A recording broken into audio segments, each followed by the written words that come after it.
Yes, please.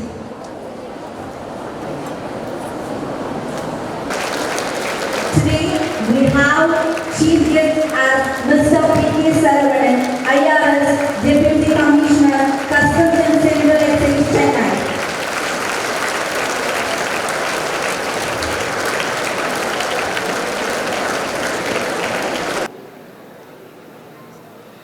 நீராறும் கடலுடுத்த நிலைமடந்த கெழிலொழுகும் சீராறும் வதனமென திகழ்பரத கண்டமிதில் தெக்கணமும் அதில் சிறந்த திராவிடனல் திருநாடும் தக்க சிறு பிறை நுதலும் தரித்தனரும் திலகமுமே அத்திலக வாசனை போல் அனைத்துலகும் இன்பமுற எத்திசையும் புகழ் மணக்க இருந்த பெரும் தமிழனகே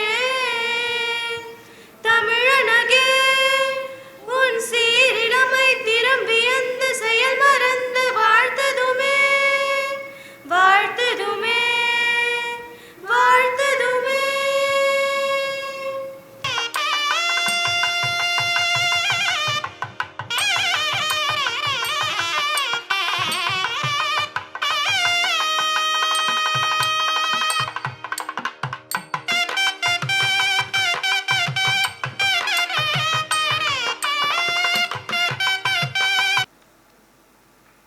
Good morning.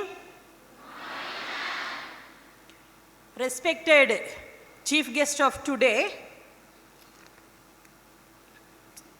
P.K. Saravanan, IRS Deputy Commissioner, Customs and Central Excise, Chennai. Respected Dean,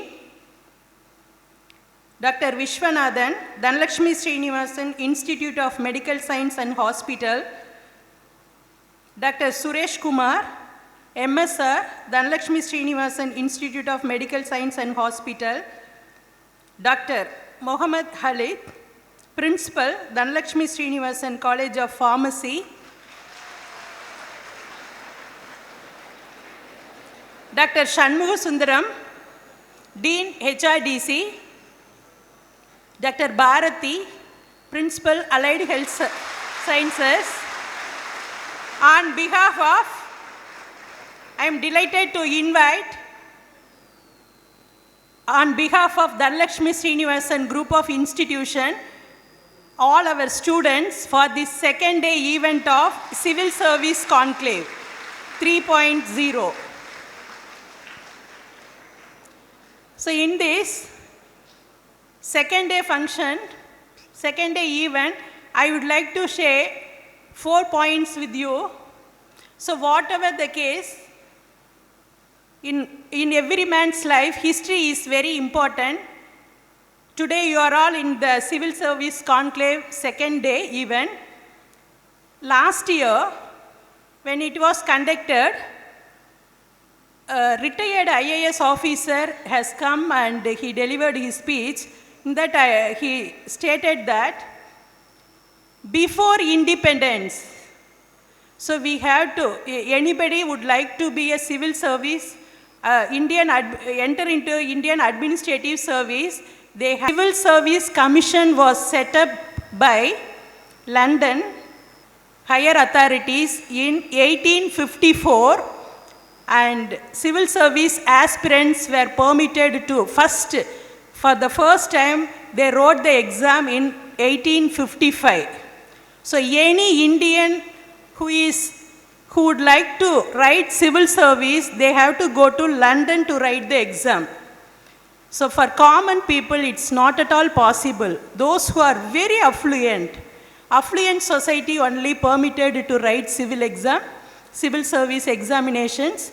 So in that, they have given maximum age limit 23 and minimum 18. So I don't know why that much maximum age limit, 23 they fixed, I don't know. Our chief guest, he will give explanation for that, really I don't know. So what I want to stress is, we have to go to London to write the exam for being in Indian administrative service. So that scenario changed in 1922. So in 1922 onwards, the first civil service exam was conducted in Allahabad, followed by Delhi. Nowadays in every state, we are able to write the exam. So history is more important. So in India itself, we can write. It's whoever who are very, very poor also, we can enter into civil service. Second thing, if you want to be an IAS officer or IRS, IPS, so nowadays finance is not a matter. If you are economically weak, that won't be a reason.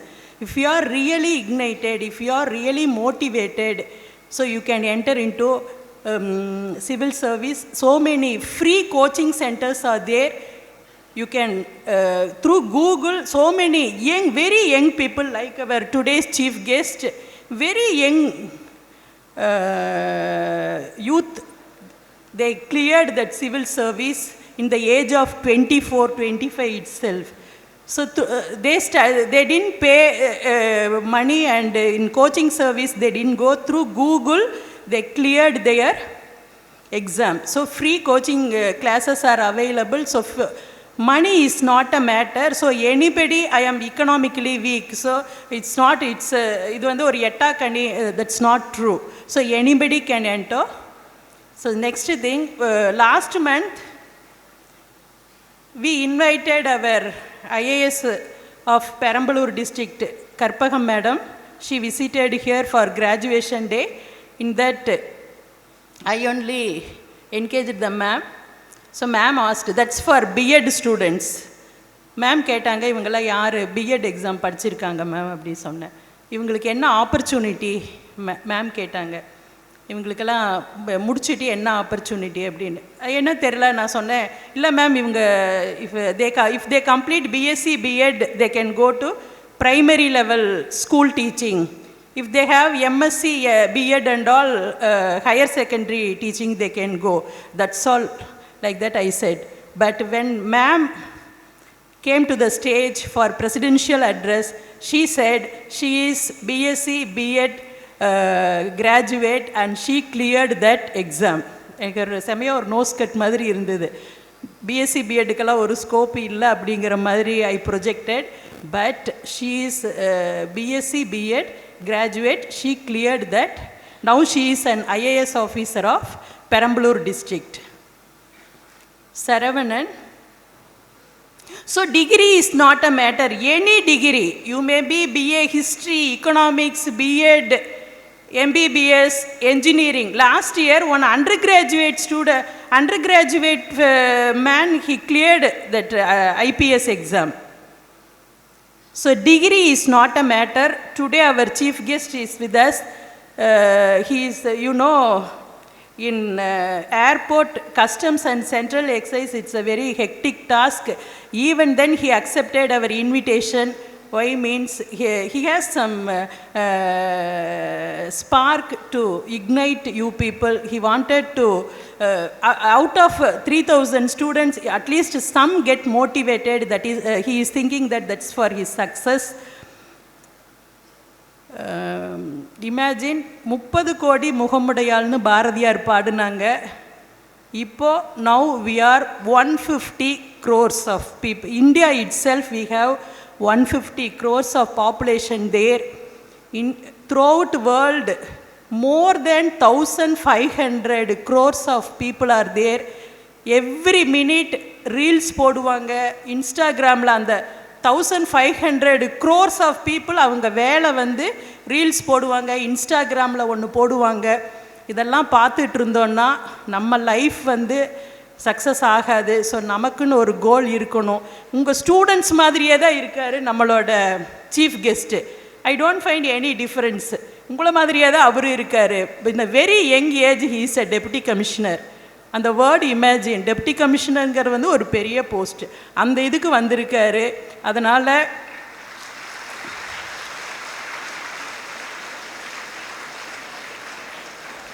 don't give much importance to Instagram reels and other things. You concentrate on your own success. Thank you.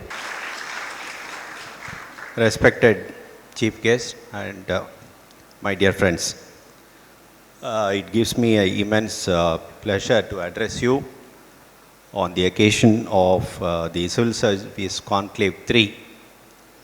So mixed audience irukadanaala I will be bilingual. So ena eppayume new national educational policy stresses importance on the mother tongue. So நம்மளால் understand பண்ணிக்கவும் முடியும். நம்ம mother டங்கில் பேசும் பொழுதும் எழுதும் பொழுதும் நம்மளுடைய எண்ணங்களை முழுமையாக வெளிப்படுத்த முடியும். அது மாத்திரம் இல்லை, இப்போ சிவில் சர்வீசஸ் பற்றி மேடம் பேசிகிட்டு இருந்தாங்க. அந்த தேர்வுகளையும் அவர்களுடைய தாய்மொழியிலேயே தற்போது எழுதுவதற்கான வசதிகள் இருக்கின்றபடினால I want to be bilingual. And madam traced the history of the civil services in India. Yes, when we got freedom in 1947, the mood of the nation and was to dismantle and disband everything British. அவங்களோட வாசனையே இருக்கக்கூடாது, அடிமையாக இருந்துட்டோம், அவங்களுடைய இதுவெல்லாம் இருக்கவே கூடாதுன்னு. So one statesman Sardar Vallabhbhai Patel, he was the one instrumental in retaining the civil services as such because they form the backbone of administration. Civil services in India உடைய backbone அப்படிங்கிறத உணர்ந்து he established the civil services to continue and various institutions of training like Lal Bahadur Shastri Center in Missouri. It's a premier institution. So such our forefathers have established the civil services to continue as such. அதில் என்னெல்லாம் scope இருக்குது அப்படிங்கிறத நம்ம chief guest இன்னும் கொஞ்சம் எலாபரேட்டாக உங்களுக்கு எடுத்துரைப்பார். அடுத்தது வந்து அந்த civil service it's very difficult to get in to that civil service. ஏன்னா லட்சக்கணக்கான பேர் ப்ரிலிம்ஸ் எழுதுகிறாங்க, அதில் கொஞ்சம் பேர் தான் குவாலிஃபை ஆகி மெயின்ஸ் போவாங்க. Then they are be filtered and then they go for an interview. So you must have focused attention. நம்ம நாட்டில் வந்து அதுக்கு வந்து ஸ்டூடெண்ட்ஸோடைய சில லட்சணங்கள்லாம் சொல்லியிருக்காங்க, எப்படி இருக்க வேண்டும் மாணவர்கள் அப்படின்ட்டு. பழைய காலத்திலேருந்து தற்காலம் வரைக்கும் உள்ள அறிஞர்கள் சொல்லியிருக்கிறத நாம் சொல்கிறேன். நம்ம விவேகானந்தர் ஏற்கனவே சொல்லியிருக்காரு, நம்ம எல்லாருக்குமே தெரியும், arise and awake and don't be till your goal is reach அப்படின்னு சொல்லிட்டு. தற்காலத்தில் பார்த்திங்கன்னா நம்ம பிரசிடெண்ட் அப்துல் கலாம் அவரும் சொல்லியிருக்கிறார், கனவு காண வேண்டும். அந்த கனவு எப்படியானதாக இருக்கணும் அப்படின்னா உங்களை தூங்க விட செய்யாததாக இருக்க வேண்டும். அந்த கனவுல கண்ட லட்சியங்களை நீங்கள் அடையும் வரை தூக்கத்தில் ஈடுபடாத படியான கனவுகளாக நீங்கள் காண வேண்டும் அப்படின்னு சொல்லியிருக்கிறாரு. ஸோ இந்த மாதிரியான வழிகாட்டுதல்கள் நம்மளுக்கு தேவை. ஏன்னா இப்போது India is in stage of demographic dividend. அதாவது Indian population is majority young பாப்புலேஷனாக இருக்குது. அந்த 18 to 45 years working population when compared with the many of the western countries. So that is the main demographic dividend which we got. And now Bharat, that's our country, has reached the stage of 5th largest economy in the world and aspiring to become a 3rd largest economy in a short period of time. அதுக்கு பல்வேறு avenues, வாய்ப்புகள் இளைஞர்களுக்கும் மாணவர்களுக்கும் ஓப்பனாக இருக்குது. So அதில் பல்வேறு இதில் முக்கியமான இந்தியன் கவர்மெண்டல் சர்வீஸில் முக்கியமானது இந்த சிவில் சர்வீசஸ். அதில் எப்படியாக நம்ம என்டர் பண்ணுறது, அதுக்கான சூக்ஷ்மங்கள் என்ன, அதை எப்படி கிராக் பண்ணுறது. ஒரு எக்ஸாம்னாலே we must know how to prepare and crack the particular examination. And we are pleased to have our chief guest who will be giving us enlightenment on this part of our session. Thank you very much. Thank you, sir.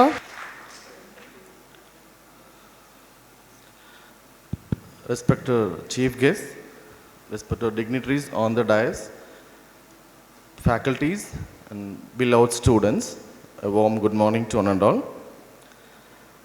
All of you are invited, different college institute students, MBBS, Arts and Science College students, AHS, Pharmacy, Physiotherapy.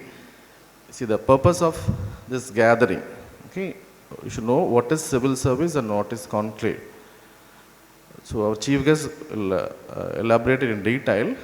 Just a brief hint, what is civil service? What do you mean by conclave? Any of you thought, you know about what is civil service? What do you mean by the conclave, simple term? Anyone? Simple, it's a gathering, private gathering. We are under roof to talk about civil service, okay? So what's life after your UG courses or PG courses? Any basic degree is required, that's all.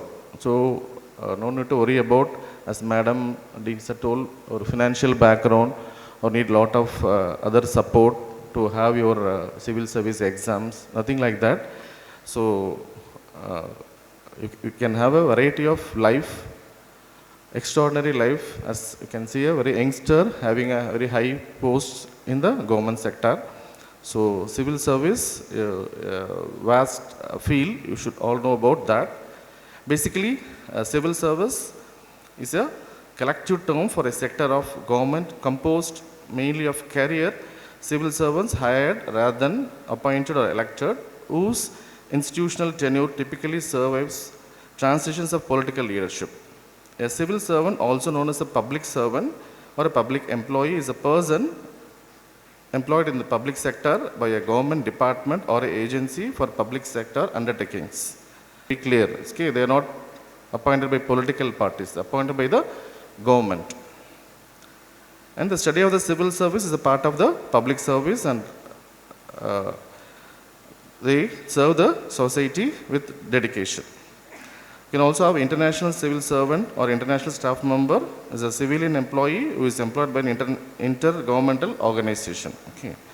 So still, as chief guest, will highlight you about the possible scopes in civil service in detail. Sir is an excellent speaker. I can say proudly, in Tamil, will common word, no? All in all, Alagaraja. That term exactly fits to our speaker, Poko Saravanan, because I personally had Sir talks. Such an excellent motivational speaker. He talked any subject, not only related to his area of interest. He'll talk any subject you give randomly. He'll talk such a excellent. So definitely you all can enjoy Sir's speech today. So over to you, sir. Thank you, sir. Thank you, Nanda. Thank you, sir. Thank you for your valuable thoughts. எல்லாருக்கும் காலைக்கும் மதியத்துக்கும் நடுவில் இடைப்பட்ட ஒரு வணக்கம்.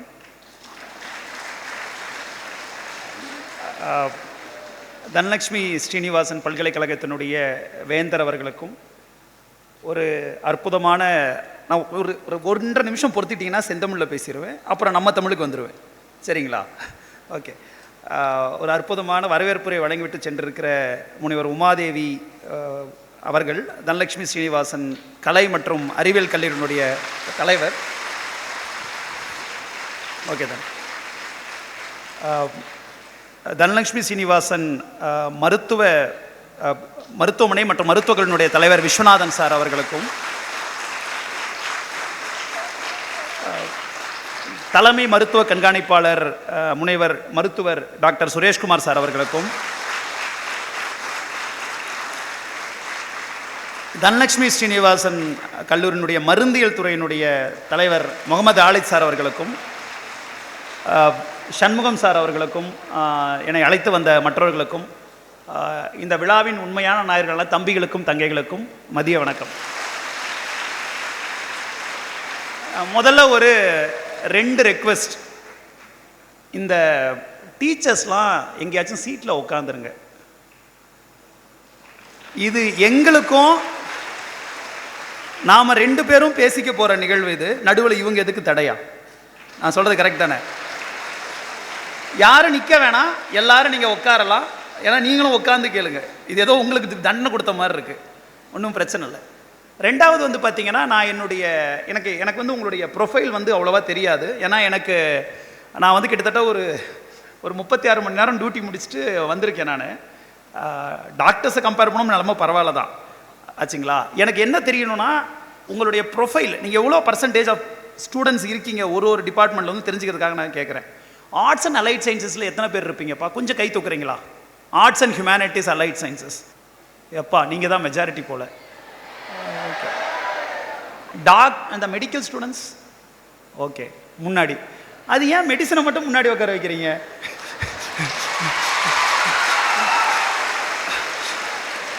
எனக்கு தெரிஞ்சு இவங்க தான் கடைசியாக லேட்டாக வந்திருப்பாங்க, அதனால் தூக்கி முன்னாடி விட்டுருப்பாங்க. Nothing offensive, okay. நான் just I'm trying to be candid, okay. நான் என்ன பண்ண போகிறேன்னா, என்னுடைய ஸ்பீச்சில் வந்து எனக்கு வந்து மொத்தமாக ஒரு 45 மினிட்ஸ் இருக்குமா சார்? 45 மினிட்ஸ் அவ்வளோதான். எனக்காக வந்து ஃபார்மசி பிரின்சிபல் சார் வந்து அவர் டைமை எனக்கு கொடுத்துருக்காரு. அவருக்கு ஒரு தனி தேங்க்ஸ். ஏன்னா சார் வந்து நான் சொன்னேன், சார் நீங்கள் வந்து உங்கள் டைமை நீங்கள் பேசுங்க சார். நான் தினமும் தான் சார் பேசுகிறோம், அவங்களும் தினமும் தான் கேட்டுக்கிட்டு இருக்காங்க, இன்றைக்கி ஒரு நாள் நீங்கள் பேசுங்க. நான் என்னை பற்றி ஒரு 2 to 3 மினிட்ஸ் நான் பேசிவிட்டு, நான் இன்றைக்கி என்ன பண்ண போகிறேன்னா, நீங்கள் எப்படி இந்த எக்ஸாமுக்கு ப்ரிப்பேர் பண்ணணும், இந்த எக்ஸாமுக்கு என்னென்ன படிக்கணுங்கிறத நான் பெருசாக சொல்ல போகிறது கிடையாது. அதுக்கு என்ன காரணம்னு நான் சொல்கிறேன். நிறைய சமயங்களில் நம்ம ஒரு படத்தில் சொல்லுவாங்கல்ல, கண்ணாயிரம் அந்த வெப்பன் சைடு அப்படின்னு சொல்லிட்டு நமக்கு கிட்ட வெப்பன்ஸ்லாம் நிறைய சப்ளை பண்ணிடுவாங்க. ஆனால் எப்படி போர் செய்யணும்னு சொல்லி தர மாட்டாங்க.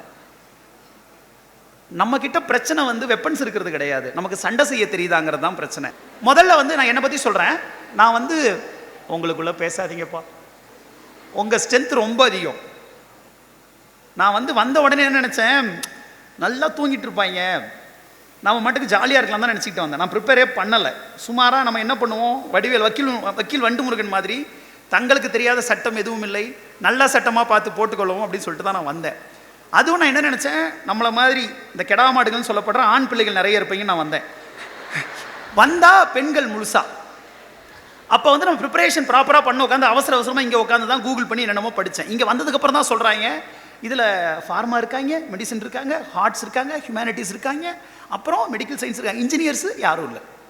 இன்ஜினியர்ஸ் யாராச்சும் இருக்கீங்களா? இல்லை. லாஸ்ட்டில் ஒரு 2 பேர், நீங்கள் 2 பேர் ஆங்கர் மட்டும் இன்ஜினியர்ஸு. Okay, nice. ஸோ நான் இன்ஜினியர்ஸ்க்கு வச்சுருக்கேன். ஸோ நான் என்ன பண்ண போகிறேன்னா, அதனால் உங்கள் எல்லாரையும் கவர் பண்ணுற மாதிரி தான் இந்த ஸ்பீச்சை கொடுக்க போகிறேன் நான். ஏன்னா இது என்ன ஃபீல் ஆகக்கூடாதுன்னா, இந்த ஸ்பீச்சை கேட்டு முடிச்சுட்டு at the end of the day என்ன ஃபீல் ஆகக்கூடாது, ஏன் துறையை விட்டுட்டாரு, இல்லை எங்களை பற்றி பேசலை. இப்போ ஒன்றுமே இல்லை, நான் வந்து இங்கே தனியாக நிற்கிறேன் இல்லைங்களா.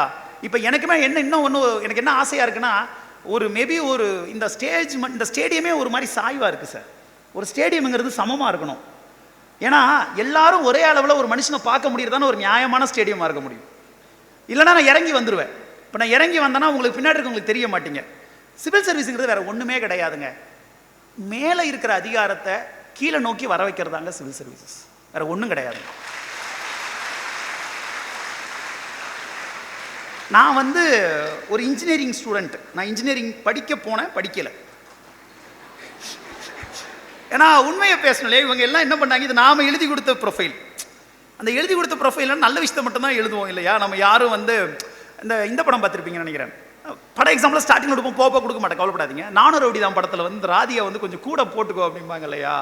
அந்த மாதிரி வந்து நம்மளை பற்றி நாமளே எழுதும்போது கொஞ்சம் கூட குறைய போட்டுப்போம். ஆனால் நான் வந்து இன்ஜினியரிங் வந்து நான் எனக்கு செஞ்சுக்கு பக்கத்தில் பொன்பத்தின்னு ஒரு சின்ன கிராமம். எங்கள் ஊருக்கு இன்னமும் பஸ் கிடையாது. எங்கள் ஊரில் இருந்து இந்த மாதிரி IRS IPS எக்ஸாம்ஸ் வந்து இது வரைக்கும் எனக்கு தெரிஞ்சு யாரும் கிளியர் பண்ணதில்லை. நான் தான் ஃபஸ்ட்டு கிளியர் பண்ணேன். எங்கள் அப்பா வந்து, ஆனால் எனக்கு இது ஒன்றும் ஒரு பெரிய சாதனைலாம் நான் சொல்ல மாட்டேன். நான் வந்து ஏன்னு சொல்கிறேன் உங்களுக்கு. நான் இதை கிளியர் பண்ணிட்டாரு சீன் போடுறாருன்னு நினைக்காதீங்க. நான் ஏன்னு உங்களுக்கு ரீசன் சொல்கிறேன். எங்கள் அப்பா ஒரு கேஸ் ஸ்டவ் மெக்கானிக், எங்கள் அம்மா வந்து ஒரு அரசு பள்ளி ஆசிரியர். எங்கள் அப்பா வந்து இன்னமும் காக்கி ட்ரெஸ் தான் போடுவார்.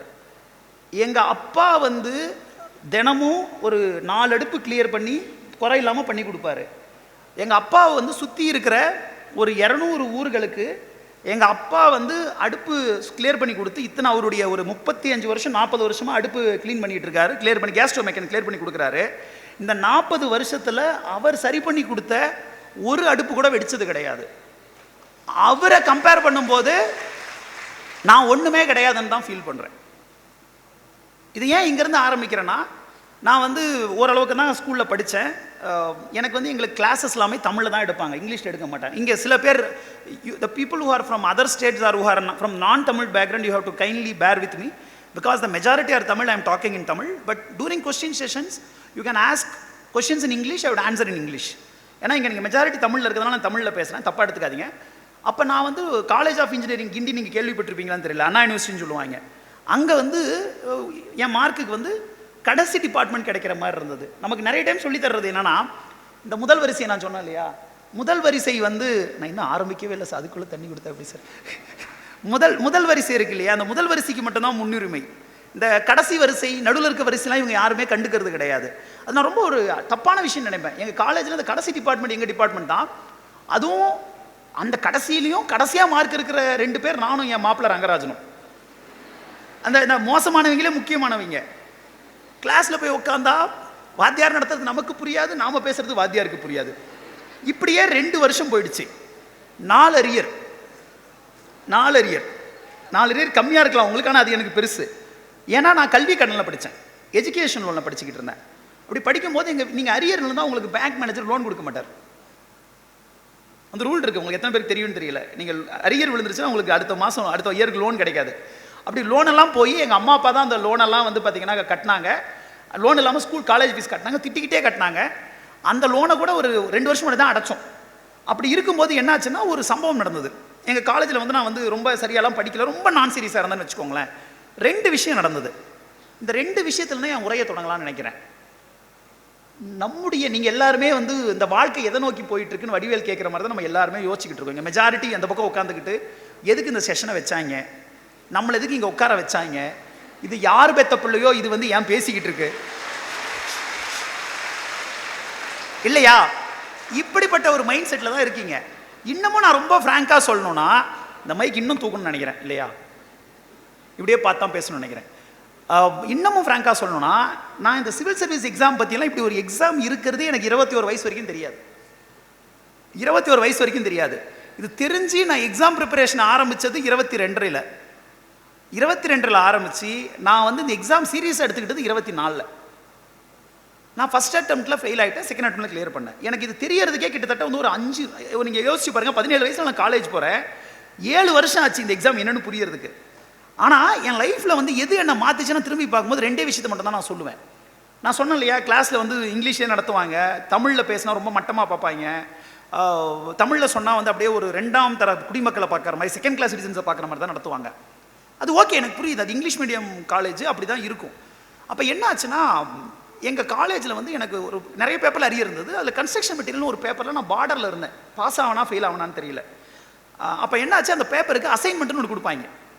அசைன்மெண்ட்டுன்னு ஒன்று கொடுத்து என்ன பண்ணுவாங்க, வாத்தியார் வந்து நமக்கு பாஸ் போட்டு விடுவாங்க. இந்த கிரேஸ் மார்க், பிச்சை மதிப்பென்னு சொல்லுவாங்க, அதை போட்டு பாஸ் பண்ணி விடுவாங்க. அந்த மதிப்பெண் கொடுக்குறதுக்கு ஒரு மேடம் என்ன சொல்லிட்டாங்க, நான் வேற ஒரு அசைன்மெண்ட் கொடுக்குறேன்ட்டாங்க. அந்த மேடம் பேரை கூட மறக்க முடியாது, பொன்மலர் மேடம். நல்ல ஆளுமைகளை நான் வச்சுக்கணும். அவங்க பொன்மலர் மேடம் என்ன பண்ணாங்க, அசைன்மெண்ட் கொடுத்தாங்க. என்ன அசைன்மெண்ட்னா, அப்போ சிவிலுக்கும் மெக்கானிக்கலும் தமிழ் மீடியத்தில் புக்ஸ் வந்திருந்தது, வரதா இருந்துச்சு அடுத்த வருஷத்துல இருந்து. அண்ணா யூனிவர்சிட்டி தான் அதுக்கு ஹெட்டு. அந்த புக்ஸை டிரான்ஸ்லேட் பண்ண வேண்டிய எந்த ப்ரொஃபஸர்ஸுக்குமே இங்கிலீஷ் தான் வரும், தமிழ் தெரியாது. ஏன்னா அவங்க இன்ஜினியரிங் எல்லாருமே வந்து பார்த்தீங்கன்னா இங்கிலீஷில் படித்தவங்க. கவர்மெண்ட் என்ன சொல்லிடுச்சு, ஒன் ஃபைன் டே நீங்கள் எல்லாத்தையும் தமிழில் பண்ணணுன்ட்டாங்க. யாராச்சும் தமிழில் இந்த புக்ஸ் எல்லாம் பண்ணி கொடுத்தீங்கன்னா உங்களுக்கு நாங்கள் அந்த மார்க் வந்து 20 மார்க் போடுறோன்னாங்க. நம்ம நாகேஷ் சொல்கிற மாதிரி சொக்கா 1 பொண்ணா 2 பொண்ணா அப்படிங்கிற மாதிரி 20 மார்க்கு நம்ம அரியர் பாஸ் பண்ணி பி கிரேட் வாங்கிடலாம் அந்த லெவலுக்கு. நான் என்ன பண்ணுறேன், இந்த மேடத்துக்கிட்ட கை தூக்கிட்டேன், நான் பண்ணுறேன் மேடம்ட்டேன். எனக்கு டைப்பிங் தெரியாது, தமிழ் டைப்பிங் தெரியாது, எனக்கு அதுக்கு முன்னாடி டிரான்ஸ்லேஷன் பண்ணி பழக்கமும் கிடையாது. வெறும் ஒரு 20 மார்க்குக்கு ஆசைப்பட்டு வாழ்க்கை அடமான வச்சுட்டேன். அப்படி போயிட்டு அந்த 20 ஏன்னா நம்ம எழுதி பாஸ் பண்ண முடியாது. இன்னொன்று, எனக்கு முன்னாடி இருக்கிற கேரக்டர் பின்னாடி இருக்கிற கேரக்டர் 2 பேரும் பரீட்சையில் ஒன்றுமே காமிக்க மாட்டாங்க. இன்னொன்று, எங்கள் காலேஜ் இன்னொரு மோசமான காலேஜ். இந்த ஐடியாலாம் தயவுசெய்து நீங்களாம் ஃபாலோ பண்ணாதீங்க, நடந்தது தான் சொல்கிறேன். எக்ஸாமில் என்ன பண்ணுவாங்கன்னா, இப்படி ஒரு பெஞ்ச் இருக்கும், நடுவில் ஒரு பெஞ்சு எம்டியாக விட்டுருவாங்க, இந்த பக்கம் ஒரு பையனை உட்கார வைப்பாங்க, அந்த பக்கம் ஒரு பையனை உட்கார வைப்பாங்க, நடுவில் ஒரு வாத்தியார் உட்காந்துக்காரு. இப்படி ஒரு பரீட்சை எழுதுனா நாமலாம் எப்படி பாஸ் ஆகிறது? அதுக்கு மேலே இந்த பக்கம் இருக்கிற கேரக்டர் அந்த பக்கம் இருக்கிற கேரக்டர் கை டைரக்ஷன் வச்சாது எழுதலான்னு பார்த்தா இப்படி கையை வச்சுக்கிட்டு பரீட்சை எழுதுவாங்க. ஸோ அப்படி இருக்கும்போது நான் இந்த எடுத்துகிட்டு இதை பண்ண ஆரம்பிச்சிட்டேன். பண்ண நான் கொஞ்சம் கொஞ்சமாக படிக்கிறேன், நிறைய டாபிக்ஸ் கூகுள் பண்ணுறேன். எனக்கு கூகுளுக்கும் மொபைல் கிடையாது, ஸ்மார்ட் ஃபோன் கிடையாது. ராமானுஜம் கம்ப்யூட்டிங் சென்டரில் போய் பண்ணுறேன். எல்லாத்தையும் பண்ணி படித்து கை வலிக்க ஒரு 150 பக்கம் எழுதி கொடுத்துட்டேன். எழுதி கொடுத்து இந்த புக்கெல்லாம் கொடுத்துட்டு வந்தாச்சு. மேடம் மார்க் போட்டாங்க, நான் பாஸ் பண்ணிட்டேன். 2ஆம் ஆண்டு முடிஞ்சு நான் 4ஆம் ஆண்டு போயிட்டேன். ஃபைனல் இயர் போயிட்டு வைஃபை ஹட்னு எங்கள் காலேஜில் ஒரு ஹட் இருக்கும். இந்த ஹட்டுக்கு பேர் என்னன்னா அது கப்புள் ஹட்டு. இந்த யாரெல்லாம் கமிட் ஆகியிருக்காங்களோ அவங்கெல்லாம் அங்கே உட்காந்துருப்பாங்க, ஃபுல் டே உட்காந்துருப்பாங்க. வைஃபை ரொம்ப ஃபாஸ்ட்டாக இருக்கும். இங்கே போயிட்டு நான் ஒரு முரட்டு சிங்கிள் உட்காந்துருக்கேன், எதிரில் இன்னொரு முரட்டு சிங்கிள் உட்காந்துருக்கான். அவன் வந்து பார்த்தீங்கன்னா இப்படி ஒரு 4-5 புக்கை பெருசாக தலகாணி சைஸில் வச்சுக்கிட்டு உட்காந்துருக்கான். நான் நிறைய புக்ஸ் படிப்பேன், தமிழ் புக்ஸ் நிறைய படிப்பேன். எனக்கு என்ன நமக்கு ஒருத்தன் போட்டியாக வந்துட்டானா அப்படிங்கிற ஒரு பயங்கர கோபம், ஒரு பொறாமை. அவனை பார்த்து என்ன தம்பி இவ்வளோ புக்கு வச்சுருக்கீங்க அப்படின்னு கேட்குறேன். அவர் என்ன சொல்கிறாரு, நான் அவர் தான் சொல்லுவேன், அவன் சொல்ல மாட்டேன். அவர் என்ன சொல்கிறாரு, இந்த சிவில் இன்ஜினியரிங் நான் படிக்கிறேன், நான் தமிழ் மீடியம், எங்களுக்கு இந்த புக்ஸ்லாம் கொடுத்துருக்காங்க அப்படின்னு. எப்படிப்பா இருக்கு அந்த புக்ஸ் எல்லாம் அப்படின்னு கேட்டேன். கேவலமாக திட்டினான், கழுவி ஊற்றினான். இதுக்கு மேலே திட்ட முடியாத அளவுக்கு ஊற்றினார். ஆனால் நான் கேட்டேன், ஒரு புக்கு கூடமாப்பா நல்லா இல்லை அப்படின்னு கேட்டேன். இந்த கன்ஸ்ட்ரக்ஷன் மெட்டீரியல்ஸ்னு ஒரு புக் இருக்குது சார், அந்த புக்கை பண்ணவன் தெய்வம், அது படித்தா மட்டும் நல்லா புரியுது சார் அப்படின்னா. அதை பண்ண தெய்வம் நான்.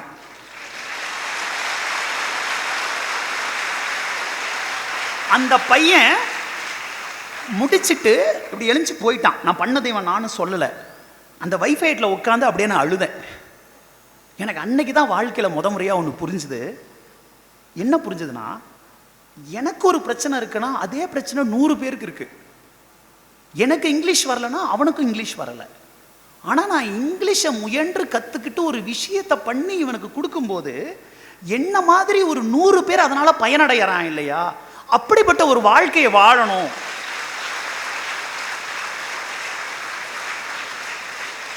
அப்படின்னு அன்னைக்கு யோசித்தேன். இது ஒன்று நடந்தது. ஆனால் நம்ம வாழ்க்கையில் ஒரு நல்லது நடந்தால் வாழ்க்கைக்கு பொறுக்காது இல்லையா? அடுத்து என்னாச்சுன்னா, எனக்கு அந்த இயரில் வந்து கிரவுண்ட் வாட்டர் இன்ஜினியரிங்னு ஒரு பேப்பர். ப்ரொஃபஸர் பேர் வேணாம், கதையை மட்டும் கேளுங்க, ஏன்னா மோசமான ஒரு சம்பவம் நடக்க போகுது. அன்னைக்கு அசைன்மெண்ட் கொடுத்துருக்காங்க, முன்னாடி நாள் அசைன்மெண்ட் கொடுத்துருக்காங்க. நாம் எப்பயுமே கனவு உலகத்தில் தான் இருப்போம். நம்ம வாழ்க்கையை ஒரு தனி கனவு உலகம்னு வச்சுக்கோங்க. அப்படி தனி கனவுல இருக்கும்போது, ஏன்னா கிளாஸில் வந்து 35 பேர் இருக்காங்கன்னா 23 பெண்கள் 12 பசங்க. இந்த 23 பொண்ணு நல்லா படிப்பாங்க. இந்த 12 பசங்களை 11 பேர் சரியாக படிக்க மாட்டானுங்க, ஒரே ஒருத்தன் படிப்பான். இந்த 35 பேரையும் ஆர்டர் போட்டு மார்க் போட்டால் இன்டர்னல் அசஸ்மெண்ட்டில் அந்த 34, 35 நாங்கள் 2 பேர் இருப்போம், ரங்கராஜனும் நானும். ஒரு பீரியடுக்கு அப்புறம் என்ன தோணும், இவ்வளோ உழைச்சி என்ன பண்ண போகிறோம், அந்த கடைசி 2 இடம் தான் பார்டரில் பாஸ் ஆகிப்போன்னு விட்டாச்சு. இவங்க அசைன்மெண்ட் கொடுத்தது எனக்கு தெரியாது. நான் என்ன பண்ணுறேன், கிளாஸில் வந்து வெள்ளந்தியாக உட்காந்துருக்கேன். நான் என்ன பண்ணுறேன், எப்போவுமே நான் பண்ணுற வேலை, கிளாஸ் ரூமில் வாத்தியார் மட்டும் தனியாக நடத்தும் போது நான் அடியில் வச்சுக்கிட்டு ஒரு கதை புக் படிச்சுட்டு இருப்பேன். அப்படி உட்காந்து அன்றைக்கி பார்த்திபன் கனவு படிச்சுக்கிட்டு இருக்கேன். பார்த்திபன் கனவுங்கிறது வந்து அமரர் கல்கி எழுதுன ஒரு நாவல், ரொம்ப நல்லாயிருக்கும். அந்த சோழ சாம்ராஜ்யம், இந்த பொன்னியின் செல்வனுக்கெல்லாம் முன்னாடி இருக்கிற மாதிரி, அது பல்லவ சாம்ராஜ்யம் நினைக்கிறேன், அது வந்து சிவகாமியின் சபதத்தோட கண்டினியூவேஷன். அடியில் உட்காந்து படிச்சுக்கிட்டு இருக்கேன். யார் அந்த முதல்ல வந்த அந்த முனிவர்னு தெரிய போகிற மொமெண்ட்டு, டக்குன்னு மேடம் வந்து அசைன்மெண்ட் எங்கே சரவணன் கேட்குறாங்க. ஆத்தி அசைன்மெண்ட்டா அப்படின்னு சொல்லிட்டு புக்கு அடியில் வச்சுட்டு இழிஞ்சு நிற்கிறேன். அசைன்மெண்ட் யார் யாரெல்லாம் முடிச்சிங்கன்னு கேட்குறாங்க. நம்ம 23 பெண்கள், அந்த ஒரு படிப்பாளி அந்த பையன் எல்லாம் முடிச்சிட்டான். நம்ம மாப்பிள்ளை ரங்கராஜ் பக்கத்தில் இருக்கான். நான் ரங்கராஜை பார்த்து கேட்குறேன், மாப்பிள்ளை அசைன்மெண்ட் பண்ணையா? பண்ணிட்டேங்கிறான். சரி அடப்பாவி நீ பண்ணிட்டியாடா அப்படின்னு இருந்துச்சு எனக்கு. மேடம் கேட்ட உடனே எழுந்து அசைன்மெண்ட் யாரெல்லாம் பண்ண இவன் எழுந்து நிற்கிறான். ஏன்டா நின்னு கேட்டேன், இப்போ பாரா ட்ரிக்கு அப்படின்னா, யார் யாரெல்லாம் அசைன்மெண்ட் பண்ணலையோ கிளாஸ் விட்டு வெளியே போங்கன்ட்டாங்க. இவன் அப்படியே பெரிய வீரன் மாதிரி கூட சேர்ந்து வெளியே போயிட்டான். நான் இப்போ போகணும். ஏற்கனவே ஒரு டைம் இந்த மாதிரி அடியில் கதை புக் படித்து ஒரு வாத்தியார் கிளாஸை விட்டு வெளியே தள்ளி அந்த புக்கை எவனோ தூக்கிட்டு போய் நான் ஃபைன் 500 ரூபாய் கட்டியிருக்கேன். இந்த நிலைமையில் இன்னைக்கு இந்த புக்கை விடக்கூடாதரா கைப்புள்ள அப்படின்னு சொல்லிட்டு நான் அப்படியே கிளாஸ் ரூம் பார்டரில் நிற்கிறேன். எல்லாரும் அசைன்மெண்ட் முடிக்காதவன் எல்லாம் போயிட்டான். அந்த மேடத்துக்கு ஆல்ரெடி நான் ஒரு மக்கு பையன் தெரியும். ரொம்ப கடுமையான கோவம் அவங்களுக்கு. எதுக்கு நிற்கிறேன்னு கேட்குறாங்க. நான் சொல்லவா முடியும்? அசைன்மெண்ட் முடிக்காத கிளாஸில் அடியில் உட்காந்து கதை புக் படிச்சுக்கிட்டு இருந்தேன். ஏசமா விட்டுட்டு போனால் கதை புக்கை எடுத்துகிட்டு போனால் என்னை கொன்றுவாங்க, கதை புக் வேணும்னு சொன்னால் செத்தேன் நான்.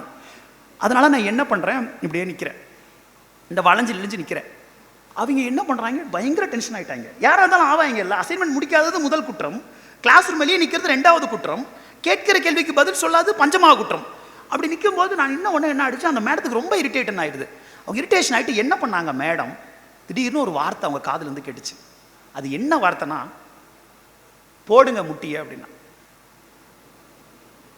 எனக்கு அப்போ வயசு வந்து 19, 20 வயசு இருக்கும். எங்கள் கிளாஸ் நான் முன்னாடியே சொன்ன 23 பெண்கள் இருக்காங்க. எங்கள் கிளாஸ் ரூம் எப்படி இருக்குன்னா, ஒரு இந்த நார்த் சந்தின்னு சொல்லுவாங்கல்ல, ஜங்ஷன் சொல்லுவாங்கல்ல, அந்த மாதிரி ஒரு இடத்துல இருக்கும். இந்த மேலே இருக்கிற ஃபஸ்ட் இயர் செகண்ட் இயர் இப்படி வந்தாலும் அந்த கிளாஸை கடந்து தான் போனோம். இந்த எம்இ ஸ்டூடெண்ட்ஸ் போனாலும் அந்த கிளாஸை கடந்து தான் போனோம். அந்த மாதிரி ஒரு இந்த நடு ரோட்டில் நிற்க விட்டாங்கன்னு சொல்லுவாங்கல்ல, அந்த மாதிரி முட்டி போட சொல்கிறாங்க. எனக்கு இந்த விஷயத்தை பற்றி போன இயர் உங்கள் காலேஜ் கான்க்ளேவில் தான் நான் ஃபஸ்ட் டைம் வாயை திறந்து பேசினேன். அதுக்கு முன்னாடி இந்த விஷயத்தை எனக்கு பேசுறதுக்கு கிட்டத்தட்ட ஒரு 10 வருஷம் ஆச்சு. அந்த ட்ராமா விட்டு வெளியே வந்து பேசுறதுக்கு நான் முட்டி போட்டேங்க. என்னுடைய கிளாஸ் ரூமில் இருந்த எந்த கேர்ள்ஸுமே நான் முட்டி போட்டு இழிஞ்சு போகிற வரைக்கும் வெளியே வரல. மற்ற கிளாஸ் பசங்களாம் அப்படியே போகிறாங்க, பார்த்துட்டு குசு குசுன்னு பேசிக்கிட்டு போகிறாங்க. எனக்கு அன்னைக்கு ஒரு மாதிரி ரொம்ப அவமானமாக போச்சு. நான் யோசிக்கிறேன், நான் என்ன தப்பு பண்ணிட்டேன்? நான் அசைன்மெண்ட் முடிக்கல தான், தப்பு தான். கதை புக் படித்தது தப்பு தான். ஆனால் அதுக்காக ஒருத்தனை முட்டி போட வைக்கிற அளவுக்கு எனக்கு ஒரு செல்ஃப் எஸ்டீம் இருக்கும், எனக்கு ஒரு தன்மானம் இருக்கும் இல்லையா? இது ஏன் இப்படி காயப்படுத்திட்டாங்கன்னு ரொம்ப வருத்தமாக இருந்தது. அன்னைக்கு நைட்டு போய் நான் ரூமில் படுத்து அழுதேன். செத்து போனாலும் நினைக்கல, சாப்பாடு முக்கியம். ஆனால் என்ன தோணுச்சு, இந்த காலேஜை குவிட் பண்ணிடலான்னு தோணுச்சு. இப்படி ஒரு அவமானப்பட்டு அசிங்கப்பட்டு இத்தனை பேர் முட்டி போட்ட ஒரு கிளாஸ் ரூமில் போய் நாளைக்கு எப்படி உட்கார்றது அப்படின்னு ஒரு அவமானம். நான் அப்படியே யோசிக்கிறேன் இந்த காலேஜை குவிட் பண்ணிடலான்னு. அப்போ என்னாச்சுன்னா, என்கிட்ட நிறைய புக்ஸ் இருக்கும், நான் சொன்னேன் இல்லைங்களா, என் மேலே வந்து ரூம் ஃபுல்லாக கதை புக்ஸு கவிதை புக்ஸாக இருக்கும். இந்த மனுஷபுத்திரன் ஒரு பையட் நீங்கள் கேள்விப்பட்டிருப்பீங்க. இப்போ அந்த மீடியாலாம் ரொம்ப பயங்கரமாக சண்டை போடுவார். ஒரு காலத்தில் அவர் ரொம்ப நல்ல கவிங்கிறவர். அவர் என்ன பண்ணுறாரு, அவருடைய அந்த ஒரு புத்தகம் எனக்கு கீழே வந்து விழுது. அந்த புத்தகம் விழும்போது அந்த புத்தகத்தில் ஒரு கவிதை இருக்குது. அந்த கவிதை நான் உங்களுக்கு படித்து காமிக்கிறேன். அந்த கவிதையோட தலைப்பு வந்து ஒரு பெரிய அவமானத்திற்கு பிறகு அப்படின்னு அந்த கவிதையோட தலைப்பு. எனக்கு ஒரு நிமிஷம் கொடுங்க, அந்த கவிதை நான் தேடி எடுத்துக்கிறேன். சாரி. அந்த கவிதையோட கான்செப்ட் என்னன்னா, ஒருத்த வந்து ஏன்னா மனுஷபுத்திரன் வந்து ஒரு போலியோ, உங்கள் திருச்சிக்காரர் தான், ஒரு போலியோவில் அஃபெக்ட் ஆகிறாங்க ஒரு பையன்.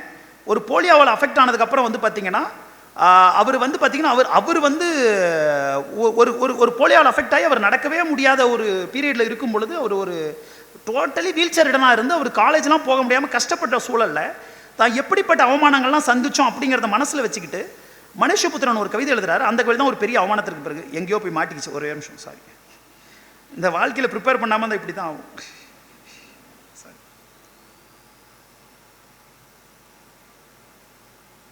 கிடைச்சிருச்சு. ஒரு பெரிய அவமானத்திற்கு பிறகு நீங்கள் கண்ணை மூடிட்டு இந்த கவிதையை கேட்கலாம். You should imagine my situation. ஒரு பெரிய அவமானத்திற்கு பிறகு நன்றாக குளிக்க வேண்டும்.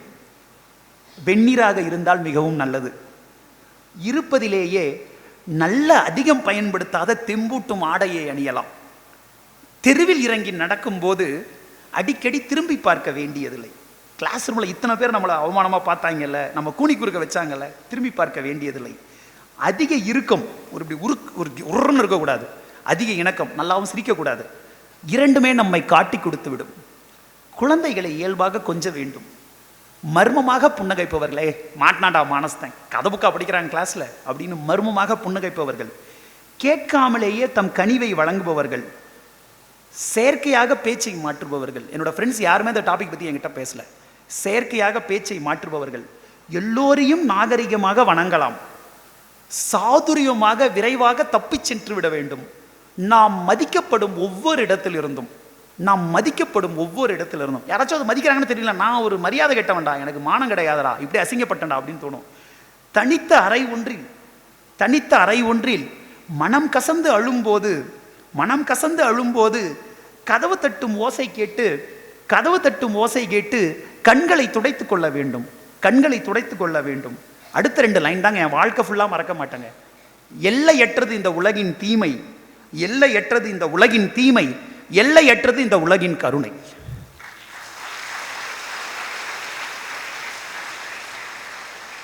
இந்த கவிதையை படித்து முடிச்சுட்டு இந்த காலேஜை நான் குவிட் பண்ணக்கூடாதுன்னு முடிவெடுத்தேன். செத்தாலும் பரவாயில்ல, அவமானப்பட்டாலும் பரவாயில்ல, இந்த காலேஜை முடிச்சுட்டு போகணும்னு சொல்லிட்டு அடுத்த நாள் என்னுடைய ப்ரொஃபஸர் கிருஷ்ணவேணி மேடம் என்னை கூப்பிட்டு கேட்டாங்க. நடந்ததெல்லாம் சொன்னாங்க.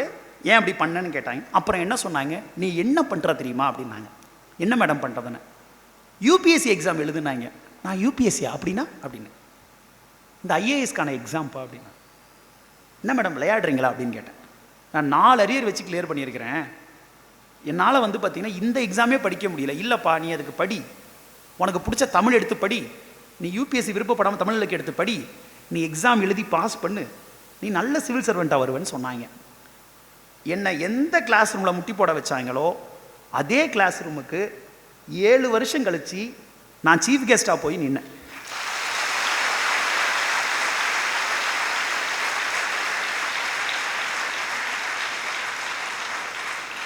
உங்களை வாழ்க்கை ஒரு இடத்துல அடித்து போடுங்க, உங்களை அடித்து தோக்கடிக்குங்க, உங்கள் கையை காலை வெட்டி போடுங்க, நீங்கள் இத்தோட காலின்னு உங்களை முடித்து புதைச்சிருங்க.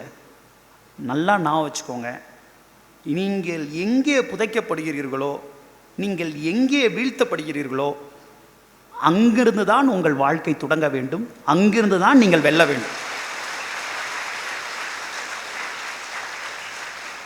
நான் இப்போ என்னை பற்றி சொல்லிட்டேன். இப்போ நான் சொல்லிட்டு உங்கள் நிறைய பேருக்கு இருக்க கொஸ்டின் என்னென்னா, எதுக்கு சிவில் சர்வீசஸ் வரணும், நான் என்ன பண்ண போகிறேன் அப்படிங்கிற ஒரு கொஸ்டின் உங்களுக்குள்ள நேகிங்காக இருக்கும். Let me start with doctors. நான் ஃபஸ்ட் இந்த டாக்டர்ஸ் ரோ, அடுத்து ஃபார்மசி, நர்சிங், அப்படி ஒருத்தங்களாக வரேன். நான் சொல்ல போகிற இந்த ஃபஸ்ட் எக்ஸாம்பிள் ஒரு ஐஏஎஸ் ஆஃபீஸரை பற்றியோ ஒரு ஐபிஎஸ் ஆஃபீஸரை பற்றியோ கிடையாது. ஒரு சாதாரண ஒரு மனிதன், அந்த மனிதனுக்கு ஏன் இந்த அதிகார வர்க்கம் உதவி செய்யலைங்கிற கேள்வி தான் எனக்கு இருக்க கேள்வி. அந்த மனுஷனோட பேர் வள்ளலார்புரம் நடராசன். ஈரோட்டுக்கு பக்கத்தில் ஒரு சின்ன கிராமத்துலேருந்து வராரு. அவர் படிக்கிறாரு, ஓரளவுக்கு நல்ல மார்க் வாங்குறாரு. ரொம்ப வேகமாக போகிறேன், எனக்கு என்ன டைம் கம்மியாக இருக்கிறதுனால. நல்ல மார்க் வாங்குறாரு. அவருக்கு ஃபஸ்ட்டு நல்ல மார்க் வாங்கலை, சாரி, அவர் என்ன ஆகிறாருன்னா 10th அப்புறம் இந்த எஸ்எஸ்எல்சியில் பார்த்தீங்கன்னா ஒரு பேப்பர் ஃபெயில் ஆகிடுறாரு. அப்போலாம் ரொம்ப ஒரு நல்ல சிஸ்டம் இருந்துச்சு. அது என்ன நல்ல சிஸ்டம்னா, நீங்கள் ஒரு பேப்பரை ஃபெயில் ஆனால் எல்லா பேப்பரையும் திரும்பி எழுதணும். உங்களை கேட்டால் சொல்லுவாங்க, அப்படி ஒரு சிஸ்டம் இருந்தது. அவர் இந்த ஒரு பேப்பர் ஃபெயில் ஆனோடனே டியூட்டோரியல் வச்சு திருப்பி படித்து எல்லா பேப்பரையும் திரும்பி எழுதுறாரு. எழுதி நல்ல மார்க் வாங்கி பாஸ் பண்ணிடுறாரு. இவர் நல்ல மார்க் வாங்கி பாஸ் பண்ண உடனே அவருடைய மார்க்குக்கு அக்ரி யூனிவர்சிட்டி கிடைக்குது, மெடிக்கல் காலேஜும் கிடைக்குது. இது ரெண்டும் கிடைச்சோடனே தலைவர் என்ன பண்ணுறாரு, யாரோ ஒருத்தன் என்ன சொல்லிட்டான், நீ ஆல்ரெடி கருப்பாக இருக்க மாப்பிள்ள, நீ போய் இந்த வயக்காட்டெலாம் ஏர் ஓட்ட விட்டுருவாங்க, அந்த டிராக்டர் ஓட்ட விட்டுருவாங்க, கருப்பாயிரவே போவாதன்ட்டான். நம்மள மாதிரி ஒரு ஃப்ரெண்டு. இவர் சொன்னதை கேட்டு இவர் மெடிக்கல் காலேஜுக்கு அப்ளை பண்ணுறாரு. தஞ்சாவூர் மெடிக்கல் காலேஜ் கிடைக்குது. அப்போ தான் தஞ்சாவூர் மெடிக்கல் காலேஜ் போனால் அந்த வடிவேல் ஒரு படத்தில் கிணத்த காணும்னு கம்ப்ளைண்ட் கொடுப்பார்ல, அந்த மாதிரி காலேஜை காணும். ஏன்னா அந்த காலேஜ் அப்போ தான் கட்டிக்கிட்டு இருக்காங்க. இவங்க எல்லாரையும் கொண்டு போய் மதுரை மெடிக்கல் காலேஜில் படிக்க வைக்கிறாங்க. இங்கே நான் சொன்னேன் இல்லையா, ஒரு ஹைரார்க்கி இருக்கு இல்லையா, நம்மளோட ஒரு 4 மார்க் கூட வாங்கியிருப்பாங்க, இல்லை வேறு டிபார்ட்மெண்ட் எடுத்திருப்பாங்க, நம்மளை கொஞ்சம் அப்படியே மட்டமாக பார்ப்பாங்க. அந்த மாதிரி இவங்களை ரொம்ப மட்டமாக பார்க்குறாங்க. ஏதோ படிக்கிறாரு, பாஸ் பண்ணிடுறாரு, லைஃப்பில் ஒரு டைரக்ஷன் இல்லை. அப்புறம் எம்எம்சி போகிறாரு, அண்ணாமலைன்னு ஒரு ப்ரொஃபஸர் கிட்ட வேலை பார்க்குறாரு, திருப்பி ஊருக்கே வந்துடுறாரு. அந்த ப்ரொஃபஸர் திருப்பி ஒரு வேலை இருக்குது வாங்குறாரு, நடுவில் கல்யாணம் பண்ணுறாரு, திருப்பி போகிறாரு. லைஃப்பில் எந்த பர்பஸுமே இல்லை. To cut it very short, அடுத்து என்ன படிக்கணும்னு தெரியல. அவங்க ப்ரொஃபஸர் கிட்ட கேட்குறாரு. அவங்க ப்ரொஃபஸர் அண்ணாமலை என்ன சொல்கிறாரு, ஜீரியாட்ரிக்ஸ்னு ஒரு டிபார்ட்மெண்ட் இருக்குது, அது போய் படிங்கிறாரு. ஜீரியாட்ரிக்ஸா அப்படின்னா என்னன்னு அவர் கேட்குறாரு. He doesn't know really. அது இந்த வயசானவங்களை பார்த்துக்கிற ஒரு துறைப்பா, மூப்பி எள்ளு பேர் அப்படிங்கிறார் இவர். இவர் கேட்குறாரு, சரி அந்த துறை படிக்கணும்னா எங்கே போய் படிக்கிறதுன்னு கேட்குறாரு. எனக்கு தெரியாது அப்படிங்கிறாரு. என்ன விளையாடுறீங்களா? ஆமாப்பா தெரியாது. இந்த துறையை இதுக்கு முன்னாடி ஏஷியாவிலேருந்து யாருமே படித்தது கிடையாது, ஆப்பிரிக்காவிலேருந்து யாரும் படித்தது கிடையாது, ஒன்றை வச்சு தான் முதல்ல எக்ஸ்பெரிமெண்ட் பண்ண போகிறோங்கிறாரு. இவர் என்ன சார் பண்ணணும்னு கேட்குறாரு ரொம்ப சீரியஸாக. ஒரு 2-3 யூனிவர்சிட்டி, யூரோப்பியன் யூனிவர்சிட்டியில் அந்த சீட் இருக்குது, நீ ட்ரை பண்ணுங்கிறாரு. இவர் அப்ளை பண்ணுறாரு. அப்ளை பண்ணி என்ன ஆகுதுன்னா 3 காலேஜுக்கு அப்ளை பண்ணுறாரு. சவுத் ஆம்ப்டன் யூனிவர்சிட்டி ஒரு யூனிவர்சிட்டிக்கு அப்ளை பண்ணுறாரு. அதில் என்ன எழுதியிருக்காருன்னா, நான் இந்த மாதிரி இந்த எம்எம்சியில் நான் அசிஸ்டன்ட் ப்ரொஃபஸராக வேலை பார்த்துக்கிட்டு இருக்கேன், எனக்கு ஜீரியாட்ரிக்ஸ் துறை படிக்கணும்னு ஆசை இருக்குது, இந்த வயசானவங்களை தான் நல்லா சேவை பண்ணணும்னு நினைக்கிறேன், அங்கே படித்து முடிச்சுட்டு இங்கே நான் கவர்மெண்ட்டில் ஏழைகளுக்கு சேவை செய்வேன், எனக்கு ஒரு சான்ஸ் கொடுங்கன்னு கேட்குறாரு. நார்மலாக ஜீரியாட்ரிக்ஸ் டிபார்ட்மெண்ட் அங்கே 2 வருஷம் தான் படிக்க முடியும். இவருடைய லெட்டரை பார்த்துட்டு இம்ப்ரெஸ் ஆகி அவருக்கு 3 ஆண்டுகள் சான்ஸ் கொடுக்குறதா ப்ரொஃபஸர் மைக்கேல் ஹால் அப்படி என்கிற பேராசிரியர் எழுதி அனுப்புகிறாரு. நடராசன் போயிட்டார். இப்போ வரைக்கும் வாழ்க்கையோட பர்பஸ் தெரியல. நான் உங்களுக்காகவும் சொல்கிறேன், நமக்கு வாழ்க்கையோட பர்பஸ் எப்போ தெரியணும்னு அவசியம் இல்லை, ஏதோ ஒரு மொமெண்ட்டில் தெரியும். அங்கே போய் படிக்க போயிட்டார். காலேஜ் ஃபீஸ் ஃப்ரீ, அவங்க ஸ்காலர்ஷிப் கொடுத்துட்டாங்க. தங்கிறதுக்கு சாப்பாட்டுக்கு காசு இல்லை. ஒய்ஃபுடைய நகையெல்லாம் அடமானம் வச்சு அந்த காசு தான் அங்கே சாப்பிட்டுட்டு படிச்சுக்கிட்டு இருக்காரு. நடுவில் ஒரு செய்தி வருது, அவங்க அப்பா கிடையாது அவருக்கு, ஆல்ரெடி அம்மா இறந்துட்டாங்கன்னு செய்தி வருது. நடராசனால் அங்கேருந்து கிளம்பி இங்கே ஊருக்கு வர்றதுக்கு காசு இல்லை. நீங்கள் இந்த லண்டனை நீங்கள் மேப்பில் பார்த்துருக்கீங்களா? யூகேவுடைய மேப் சுற்றி 4 பக்கமும் கடல், தீவு. அது நீங்கள் நடந்தும் வர முடியாது. கப்பலில் வர்றதுக்குள்ளே பணம் அழுகி போயிடும். நடராசன் அவருடைய குறிப்பில் எழுதி வைக்கிறார், ஒரு டைரி குறிப்பில் எழுதி வைத்த வரிகள் இதுதான்: என்னை பெற்று வளர்த்த என் அம்மாவினுடைய இறப்புக்கு என்னால் போக முடியவில்லை. அவர் வாய்க்கு ஒரு வாக்கரிசி போடவும் எள்ளு தண்ணீர் விடவும் ஒரு மகன் இருக்கிறான் என்று நினைத்தார். அந்த மகனாக என் கடமையை செய்ய நான் தவறிவிட்டேன். ஆனால் என் தாய்க்கு நான் செய்ய போகிற ஆகப்பெரிய காரியம் என்ன தெரியுமா? என் தாயை போன்ற பல லட்சம் வயதானவர்களை நான் நன்றாக பார்த்து கொள்வேன்.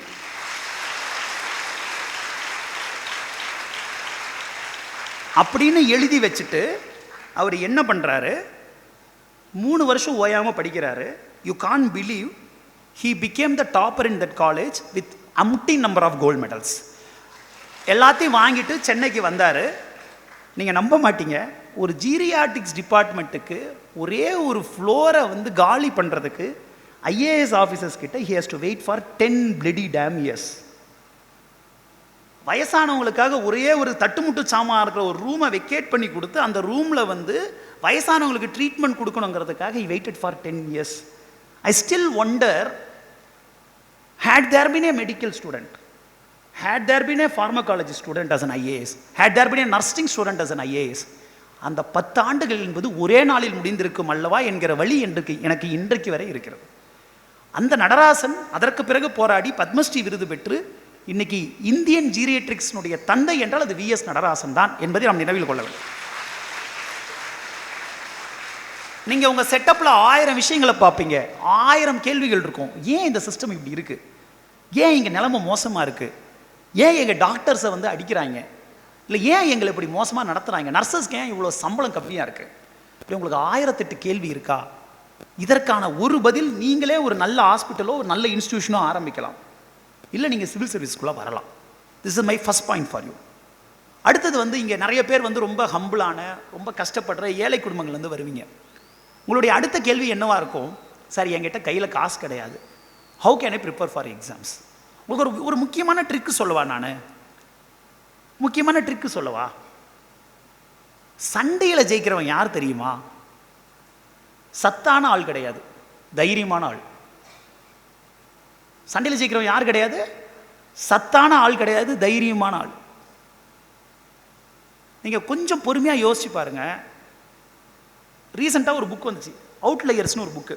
அந்த புக்கில் அவர் என்ன சொல்கிறாருன்னா, மேல்கம் கால்டுவெல்னு ஒரு ஸ்காலர், அவர் என்ன சொல்கிறாருன்னா, இந்த உலகத்தில் ஜெயிச்ச முக்கியமான ஆளுங்கள்லாம் எடுத்துக்கிறார். இவங்கெல்லாம் ஏன் ஜெயிச்சாங்கன்னு ஒரு ரிசர்ச் பண்ணி, ஒரு பெரிய ரிசர்ச் பண்ணி ஒரு கன்க்ளூஷனுக்கு வராது. யாரெல்லாம் பெரிய பணக்காரர்களோ அவர்கள் ஜெயிப்பதில்லை, யாரெல்லாம் பெரிய பலசாலைகளோ அவர்கள் ஜெயிப்பதில்லை, யாரெல்லாம் பெரிய திறமைசாலைகளோ அவர்கள் ஜெயிப்பதில்லை. யார் ஜெயிக்கிறார்கள் என்றால், யாரெல்லாம் 10,000 மணி நேரம் ஓயாமல் உழைக்கிறார்களோ அவர்கள் தான் ஜெயிக்கிறார்கள். உங்ககிட்ட பணம் இல்லாமல் இருக்கலாம், திறமை இல்லாமல் இருக்கலாம், செல்வம் இல்லாமல் இருக்கலாம், பெரிய பின்புலம் இல்லாமல் இருக்கலாம், வழிகாட்டுதல் இல்லாமல் இருக்கலாம், ஆனால் 10,000 மணி நேரம் உழைக்க தயாராகிறதால் உங்களால் ஜெயிக்க முடியும்.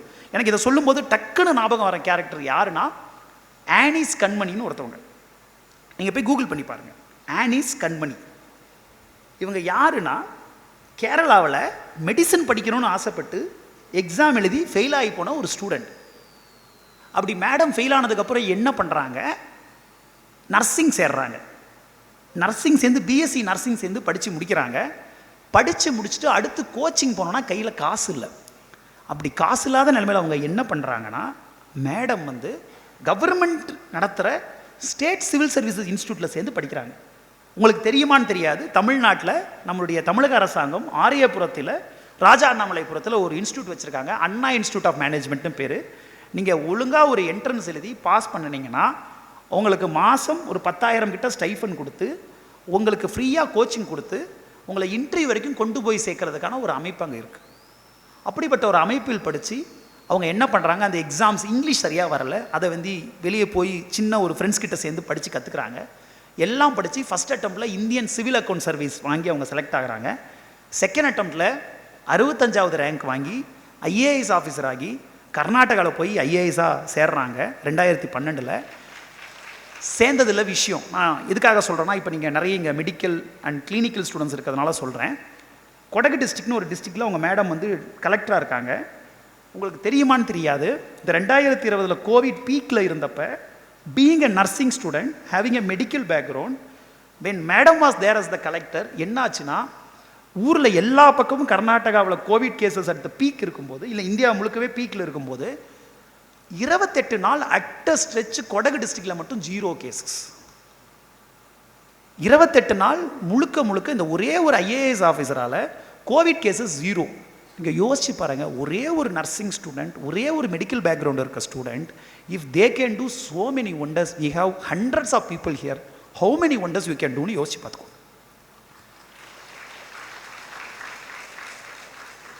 நான் வந்து அடுத்து சொல்ல போகிறது மணிகண்டன் ஒரு சாரை பற்றி. இந்த மணிகண்டன் சாருடைய அப்பா பேர் வந்து ஆறுமுகம். மணிகண்டன் சார் எனக்கு பர்சனலாக தெரியும். இஃப் யூ அலோ மீ, அவர் எப்பயாவது தமிழ்நாட்டுக்கு வரும்போது நான் உங்கள் காலேஜுக்கு கூப்பிட்டு வர நான் முயற்சி பண்ணுவேன். அவர் வந்து வடக்கு மேலூர்னு ஒரு ஊரை சேர்ந்தவர். அவங்க அப்பா வந்து ஒரு கூலி தொழிலாளி. அண்ணன் வந்து பார்த்திங்கன்னா அப்பா கூட சேர்ந்து கூலி வேலை பார்க்க போவார். அப்படி கூலி வேலை போயிட்டு சொந்த தங்கச்சி வந்து அண்ணன் படிக்கணுங்கிறதுக்காக காலேஜ் போகாமல் நின்றுட்டாங்க. இது எவ்வளோ பெரிய ஒரு குடும்பம் பாருங்களேன். ஒரு குடும்பத்தில் இந்த சமூகத்தில் எல்லாரும் தானங்க படிக்கணும், எல்லாருக்கும் எல்லாம் கிடைக்கணும் இல்லையா? ஆனால் ஒரு பையன் படிக்கிறதுக்காக ஒரு பொண்ணு படிப்பை தியாகம் பண்ண வேண்டிய அநீதிக்கு இந்த சமூகம் நம்மளை ஆளாக்கியிருக்கு இல்லையா? அப்படிப்பட்ட அநீதியோட அண்ணன் மணிகண்டன் படிக்கிறாரு. அவர் என்ன டிகிரி படித்தாருங்கிறத நான் சொல்ல மறந்துட்டேன். He was a B.Pharmacist. அவர் பிஃபார்ம் படிச்சுட்டு ஓயாத முயற்சியோடு இங்கேருந்து ஃபஸ்ட்டு ஒரு சின்ன காலேஜில் படித்து B.Pharm முடிச்சுட்டு MMCயில் போய் M.Pharm பண்ணிக்கிட்டு முழுக்க தமிழிலேயே தன்னுடைய தேர்வுகளை எழுதி. உங்களுக்கு இன்னொரு விஷயம் நான் சொல்லணும். உங்களுக்கு இங்கிலீஷ் சரியாக வரல, ஆனால் இங்கிலீஷ் எனக்கு படித்து புரிஞ்சுப்பேங்கிற ஸ்டைலில் நீங்கள் இருந்தீங்கன்னா உங்களோட entire civil services exam mains and இன்டர்வியூவை நீங்கள் தமிழ்லேயே எடுக்க முடியும். அப்படி தமிழ்லேயே முழுக்க இந்த எக்ஸாமை எடுத்து 322வது ரேங்க் வாங்கி இன்னைக்கு உத்தரப்பிரதேசத்திலே IAS ஆஃபீஸராக மணிகண்டன் சார் மிகச்சிறப்பாக செயல்பட்டு கொண்டிருக்கிறார். நந்தகுமார்னு ஒரு சார் உங்களுடைய இந்த பெரம்பலூர் திருச்சி பகுதியை சேர்ந்தவர். அவருடைய அப்பா பேர் கருப்பண்ணன். நான் எதுக்கு அப்பா அம்மா பேரை சொல்கிறேன் தெரியுமா? இது உங்களுடைய வெற்றி கிடையாது, இது உங்களுடைய தாய் தந்தையருடைய வெற்றி. அப்போ அந்த கருப்பண்ணன் சார் வந்து அவங்க அப்பா வந்து ஒரு lorry cleaner. Can you imagine? நான் திருப்பி உங்களுக்கு சொல்கிறதெல்லாம் என்னன்னா, நீங்கள் இந்த ரேஸில் வந்து ஜெயிக்கணும்னா கண்டிஷன் வந்து இறங்கி ஓடணும். ஒரு அழகான சீனத்து பழமொழி உண்டு. ஒரு 10,000 மைல் பயணம் எங்கு தொடங்குகிறது தெரியுமா? முதல் அடியில் துவங்குகிறது. A 10,000 mile journey begins with the first step. அப்போ இவங்க அப்பா லாரி கிளீனராக வேலை பார்க்குறாரு, ஊராக போயிடுவார். இவரும் போயிட்டு கூலி வேலை பார்க்குறாரு, கஷ்டப்படுறாரு, எல்லாம் பண்ணுறாரு. அம்மா தைய வேலை பார்த்து கொடுக்குற அந்த 100 ரூபாயில் தான் படிக்கணும். அப்படி படித்து ஒரு இன்ஜினியரிங் சேர்றாரு. ஓரளவுக்கு படித்து பாஸ் பண்ணுறாரு, ஒரு இன்ஜினியரிங் வேலைக்கு போகிறாரு. ஆனால் IAS ஆகணும்னு கனவு, ஆகிறதுக்கான காசு இல்லை, வாய்ப்பு இல்லை. இந்த வேலைக்கு போனால் நம்மளால் படிக்க முடியல அப்படின்னு தெரிஞ்சுக்கிட்டு இந்த வேலையை குவிட் பண்ணிவிட்டு அவர் இந்த எக்ஸாம் UPSC எழுதுறாரு. எழுதி first time Indian railway traffic சர்வீஸுங்கிற IRTSங்கிற சர்வீஸ் வாங்குறாரு. இவர் வாங்கின இந்த காலத்தில் என்ன பண்ணுவாரோ அவங்க அப்பாவுக்கு ஃபோன் பண்ணி சொல்லணும் இல்லையா, அப்பா நான் IRTS வாங்கிட்டேன்ட்டு. அவங்க அப்பா கிட்ட ஃபோன் கிடையாது. நீங்கள் நம்ப மாட்டீங்க, சிவில் சர்வீசஸ் எக்ஸாமில் ஒரு முக்கியமான சர்வீஸான இந்தியன் ரயில்வே டிராஃபிக் சர்வீஸ் எக்ஸாமை கிளியர் பண்ணி வந்த ஒரு பையன் தான் அப்பா கிட்ட தான் பாஸ் ஆகிட்டேங்கிறத சொல்கிறதுக்காக 6 மாதங்கள் காத்திருக்க வேண்டியிருந்தது நண்பர்களே. ஊரெல்லாம் கிளீனராக, நீங்கள் போய் கூகுள் பண்ணி படிங்க, நான் போய் சொல்லலை, நான் மிகைத்து சொல்ல, இதுதான் உண்மை. இது ஒரு 20-30 ஆண்டுகளுக்கு முன்னாடி நடந்த சம்பவம் இல்லை, 10 ஆண்டுகளுக்கு முன்னாடி நடந்த சம்பவம். அவங்க அப்பாவுக்காக 6 மாதம் காத்திருந்து அவங்க அப்பா ஏதோ உத்தரப்பிரதேசத்தில் இருக்க ஏதோ ஒரு கடையிலேருந்து ஃபோன் பண்ணி ஐயா நல்லா இருக்கியான்னு கேட்கும்போது அப்பா நான் பரீட்சை கிளியர் பண்ணிட்டேன்னு ஒரு பையன் சொல்கிறதுக்காக 6 மாதம் காத்திருந்தார். அப்படி 6 மாதம் காத்திருந்து எங்கெங்கேயோ கடையில் இருக்க புக்கெல்லாம் வாங்கி படித்து ஃப்ரெண்ட்ஸ் கூட சேர்ந்து முயற்சி பண்ணி வாரத்துக்கு ஒரே ஒரு நாள் கிரிக்கெட் ஆட போவார், சினிமா பார்க்க மாட்டார், வேறு எந்த பொழுதுபோக்கும் கிடையாது. ஓயாத உழைப்பு, தன்முனைப்பு.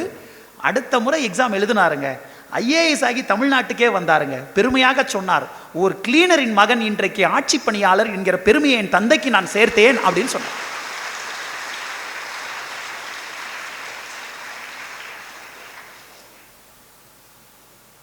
இன்னும் 2 விஷயங்களை மட்டும் சொல்லிட்டு நான் அப்படியே UPSC ப்ரிப்பரேஷனுக்குள்ளே போகிறேன். வீரபாண்டியன் சார்னு ஒருத்தர், இது வரைக்கும் நான் உங்களுக்கு சொன்னதெல்லாம் வந்து பார்த்தீங்கன்னா மனத்தடையை விடுங்கள்னு சொன்னேன். நம்மளோட பெரிய தடை நம்மளுடைய மனசு. இந்த மனசுங்கிறது ஒரு பெரிய சனியை மட்டும் கான்கோர் பண்ணிட்டு நீங்கள் நீச்சடி எப்படி நீச்சடிப்பீங்க? எவ்வளோ ஒருத்தன் தள்ளி விட்டால் தான் நீச்சடிப்பீங்க, தள்ளி குதிங்க. இப்போ அடுத்து நான் பண்ணிட்டோம். இதை நான் பண்ண உடனே எனக்கு அடுத்து வர கேள்வி என்னன்னா, சரி நான் ப்ரிப்பேர் பண்ணணும், எனக்கு எங்கே டைரக்ஷன் இருக்குன்னு நீங்கள் கேட்பீங்க. இந்த டைரக்ஷனுக்கு நீங்கள் பண்ண வேண்டியதெல்லாம் எங்கே வாய்ப்பு இருக்கோ அங்கே தேடி ஓடணும். சிவகுரு பிரபாகரன் ஒரு சார் 2000 நான் மாற்றி வீரபாண்டியன் சார்னு சொல்லிட்டேன், சிவகுரு பிரபாகரன் சார். சிவகுரு பிரபாகரன் சார் வந்து பார்த்தீங்கன்னா அவங்க அப்பா ஒரு நோயாளி, குடிச்சு நோயாளியாக இருந்து அவர் வந்து பார்த்தீங்கன்னா செத்து போயிட்டார். அக்காவுக்கு கல்யாணம் பண்ணி வைக்கணும்.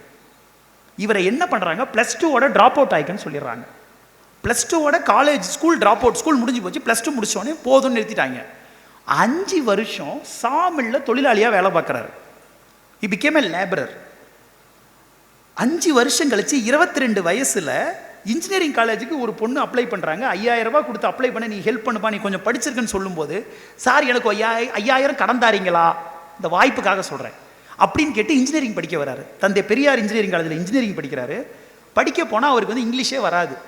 அவர் என்ன பண்ணுவாராம், இருக்கிற எல்லா டேர்ம்ஸும் எழுதி வச்சு தமிழை எங்கேதோ டிக்ஷனரிலேருந்து கண்டுபிடிச்சி அந்த தமிழை எழுதி ஒட்டி ரெண்டையும் ஒப்பிட்டு மனப்பாடம் பண்ணி இங்கிலீஷ் பேசி பேசி பழகுவார். அப்படி படித்து இன்ஜினியரிங் முடிச்சிடுறாரு. அடுத்து என்ன கேட்குறாரு, சரி இன்ஜினியரிங் படித்து முடிச்சிட்டேன், எத்தனை வயசில், 27 வயசில், அடுத்து என்ன பண்ணலான்னு கேட்டால் இதுக்கு மேலே என்ன இருக்குன்னு கேட்குறாரு. ஐஐடின்னு ஒன்று இருக்குன்னு சொல்கிறாங்க. ஐஐடி அதுக்கு எப்படி போகிறதுன்னு அதுக்கு ஒரு என்ட்ரன்ஸ் எழுதணுங்கிறாங்க. அந்த ஐயில் வந்து பரங்கிமலைன்னு ஒரு இடம் இருக்குது, அந்த பரங்கிமலையில் ஒரு சார் இருக்கார், அவர் ஃப்ரீயாக கோச்சிங் கொடுப்பாரு அப்படிங்கிறாங்க. இவர் என்ன பண்ணுறாரு, இவர் ஊர் கடலூரோ வேலூரோ அங்கே இருந்து ட்ரெயின் பிடிச்சி காலையில் 3 மணிக்கு பரங்கிமலை ஸ்டேஷனில் வந்து இறங்கிடுவார். அந்த ரயில்வே ஸ்டேஷன்லேயே குளித்து பல்லு விளக்கிட்டு, குளிப்பாரம் கூட தெரியாது, வெறும் கண்ணை தொடச்சிக்கிட்டு பல்லு விளக்கிட்டு காலையில் 6 மணிக்கு சாருடைய வீட்டுக்கு போயிடுவார். அந்த 6 மணிக்கு அந்த சார் வீட்டுக்கு போயிட்டு 2 வாழைப்பழத்தை அவசர அவசரமாக சாப்பிட்டுட்டு உட்காந்து கோச்சிங் அட்டன் பண்ணுவார். இப்படி 5 மாதங்கள் படிப்பார். திருப்பி ஈவினிங் என்ன பண்ணுவார், ரயில்வே ஸ்டேஷனில் போய் படுத்துப்பார். இதை நான் சொல்கிறது ரொம்ப முன்னாடிலாம் கிடையாது, ஒரு 6-7 வருஷத்துக்கு முன்னாடி படுத்திருந்து படிச்சுட்டு அவர் வந்து ஐஐடி என்ட்ரன்ஸ் எழுதினாருங்க. ஐஐடி என்ட்ரன்ஸ் எழுதி he became one of the toppers and entered IIT Madras. IIT Madras போனால் அடுத்த விஷயம் நீங்கள் வாழ்க்கையில் என்ன ஒன்று நான் வச்சுக்கணும்னா, நமக்கு நிறைய சமயங்களில் நம்மளை வெளியே இருக்கவங்க எப்படி பார்க்குறாங்கிறத பற்றி அக்கறை இருக்குது. நல்ல ட்ரெஸ் பண்ணணும், கண்டிப்பாக தப்பு கிடையாது. நல்ல ட்ரெஸ்ஸுங்கிறது விலையுறந்த ட்ரெஸ்ஸாக இருக்கணும்னு அவசியம் கிடையாது. எளிய ட்ரெஸ் கூட நல்லா இருக்கலாம். நம்மளை வெளியே இருக்கவங்க எப்படி பார்ப்பான், அவன் என்ன நினைப்பான்னு கவலைப்படுறோம். முதல்ல மற்றவங்க என்ன நம்மளை பற்றி நினைக்கிறாங்கன்னு கவலைப்படாதீங்க, நீங்கள் என்ன உங்களை பற்றி நினைக்கிறீங்கன்னு கவலைப்படுங்க. அப்படி வந்து அவர் கவலைப்பட்டு என்ன பண்ணுறாரு, ஐஐடி மெட்ராஸ் அவர்கிட்ட போட்டுக்க நல்ல ட்ரெஸ் கிடையாது, லுங்கி கட்டிட்டு சுற்றுவார். அவருக்கு பேரே லுங்கி மேன் தான். ஐஐடியில் டாப்பர் ஆகிறாரு. இந்தியன் இன்ஜினியரிங் சர்வீஸ் எழுதி அந்த எக்ஸாம் டாப்பர் ஆகிறாரு. Indian forest service exam clear பண்ணுறாரு. அதற்கு பிறகு அவர் கிளியர் பண்ணது வந்து பார்த்தீங்கன்னா ஐஏஎஸ் எக்ஸாம். இன்றைக்கு கோயம்புத்தூரினுடைய கார்பரேஷன் கமிஷனராக சிவகுரு பிரபாகரன் பணியாற்றி கொண்டிருக்கிறார். நான் அண்ணங்கிட்ட பேசுவேன் அப்பப்போ. அண்ணங்கிட்ட கேட்டேன், அண்ணே எப்படிண்ணே 22 வயசில் ஒருத்தன் படிக்க முடியாதண்ணே, எப்படிண்ணே படிக்க ஆரம்பிச்சிங்க அப்படின்னு கேட்கும்போது அந்த அண்ணன் சொன்னார், எங்கள் அக்காவை கட்டி கொடுக்கறதுக்காக நான் ஒரு 5 வருஷம் கஷ்டப்பட்டேன். எங்கள் அப்பா இறந்து போனதுனால என் குடும்பத்தோட ஒட்டுமொத்த சுமையை என் மேலே விழுந்தது. நான் யோசித்து பார்த்தேன், என் ஒருத்தன் சுமையை மட்டும் அள்ளிட்டா போதுமா, ஊர் சுமையை யார் சுமக்கிறதுன்னு யோசித்தேன். இந்த ஊர் சுமையை சுமக்கணும்னு தான் ஐஏஎஸ் எக்ஸாம் எழுதினேன் அப்படின்னு அவர் சொன்னார். அதனால் இந்த எக்ஸாமுக்குள்ளே வாங்க, தயவுசெய்து எழுதுங்க, முயற்சி பண்ணுங்க, சண்டை போடுங்க. ஜெயிக்கிறமா தோக்கிறமாங்கிறது முக்கியம் கிடையாது, சண்டை செய்யணும். இதுதான் என்னுடைய உரையுடைய சாரம். இப்போ நான் வந்து ஒரு 10 மினிட்ஸ் நான் அந்த ப்ரிப்பரேஷன் பற்றி சொல்கிறேன். I have taken my exact time. நான் வந்து 11-12 கரெக்டாக முடிக்கிறேன்னு சொன்னால் முடிக்க போகிறேன். I am happy.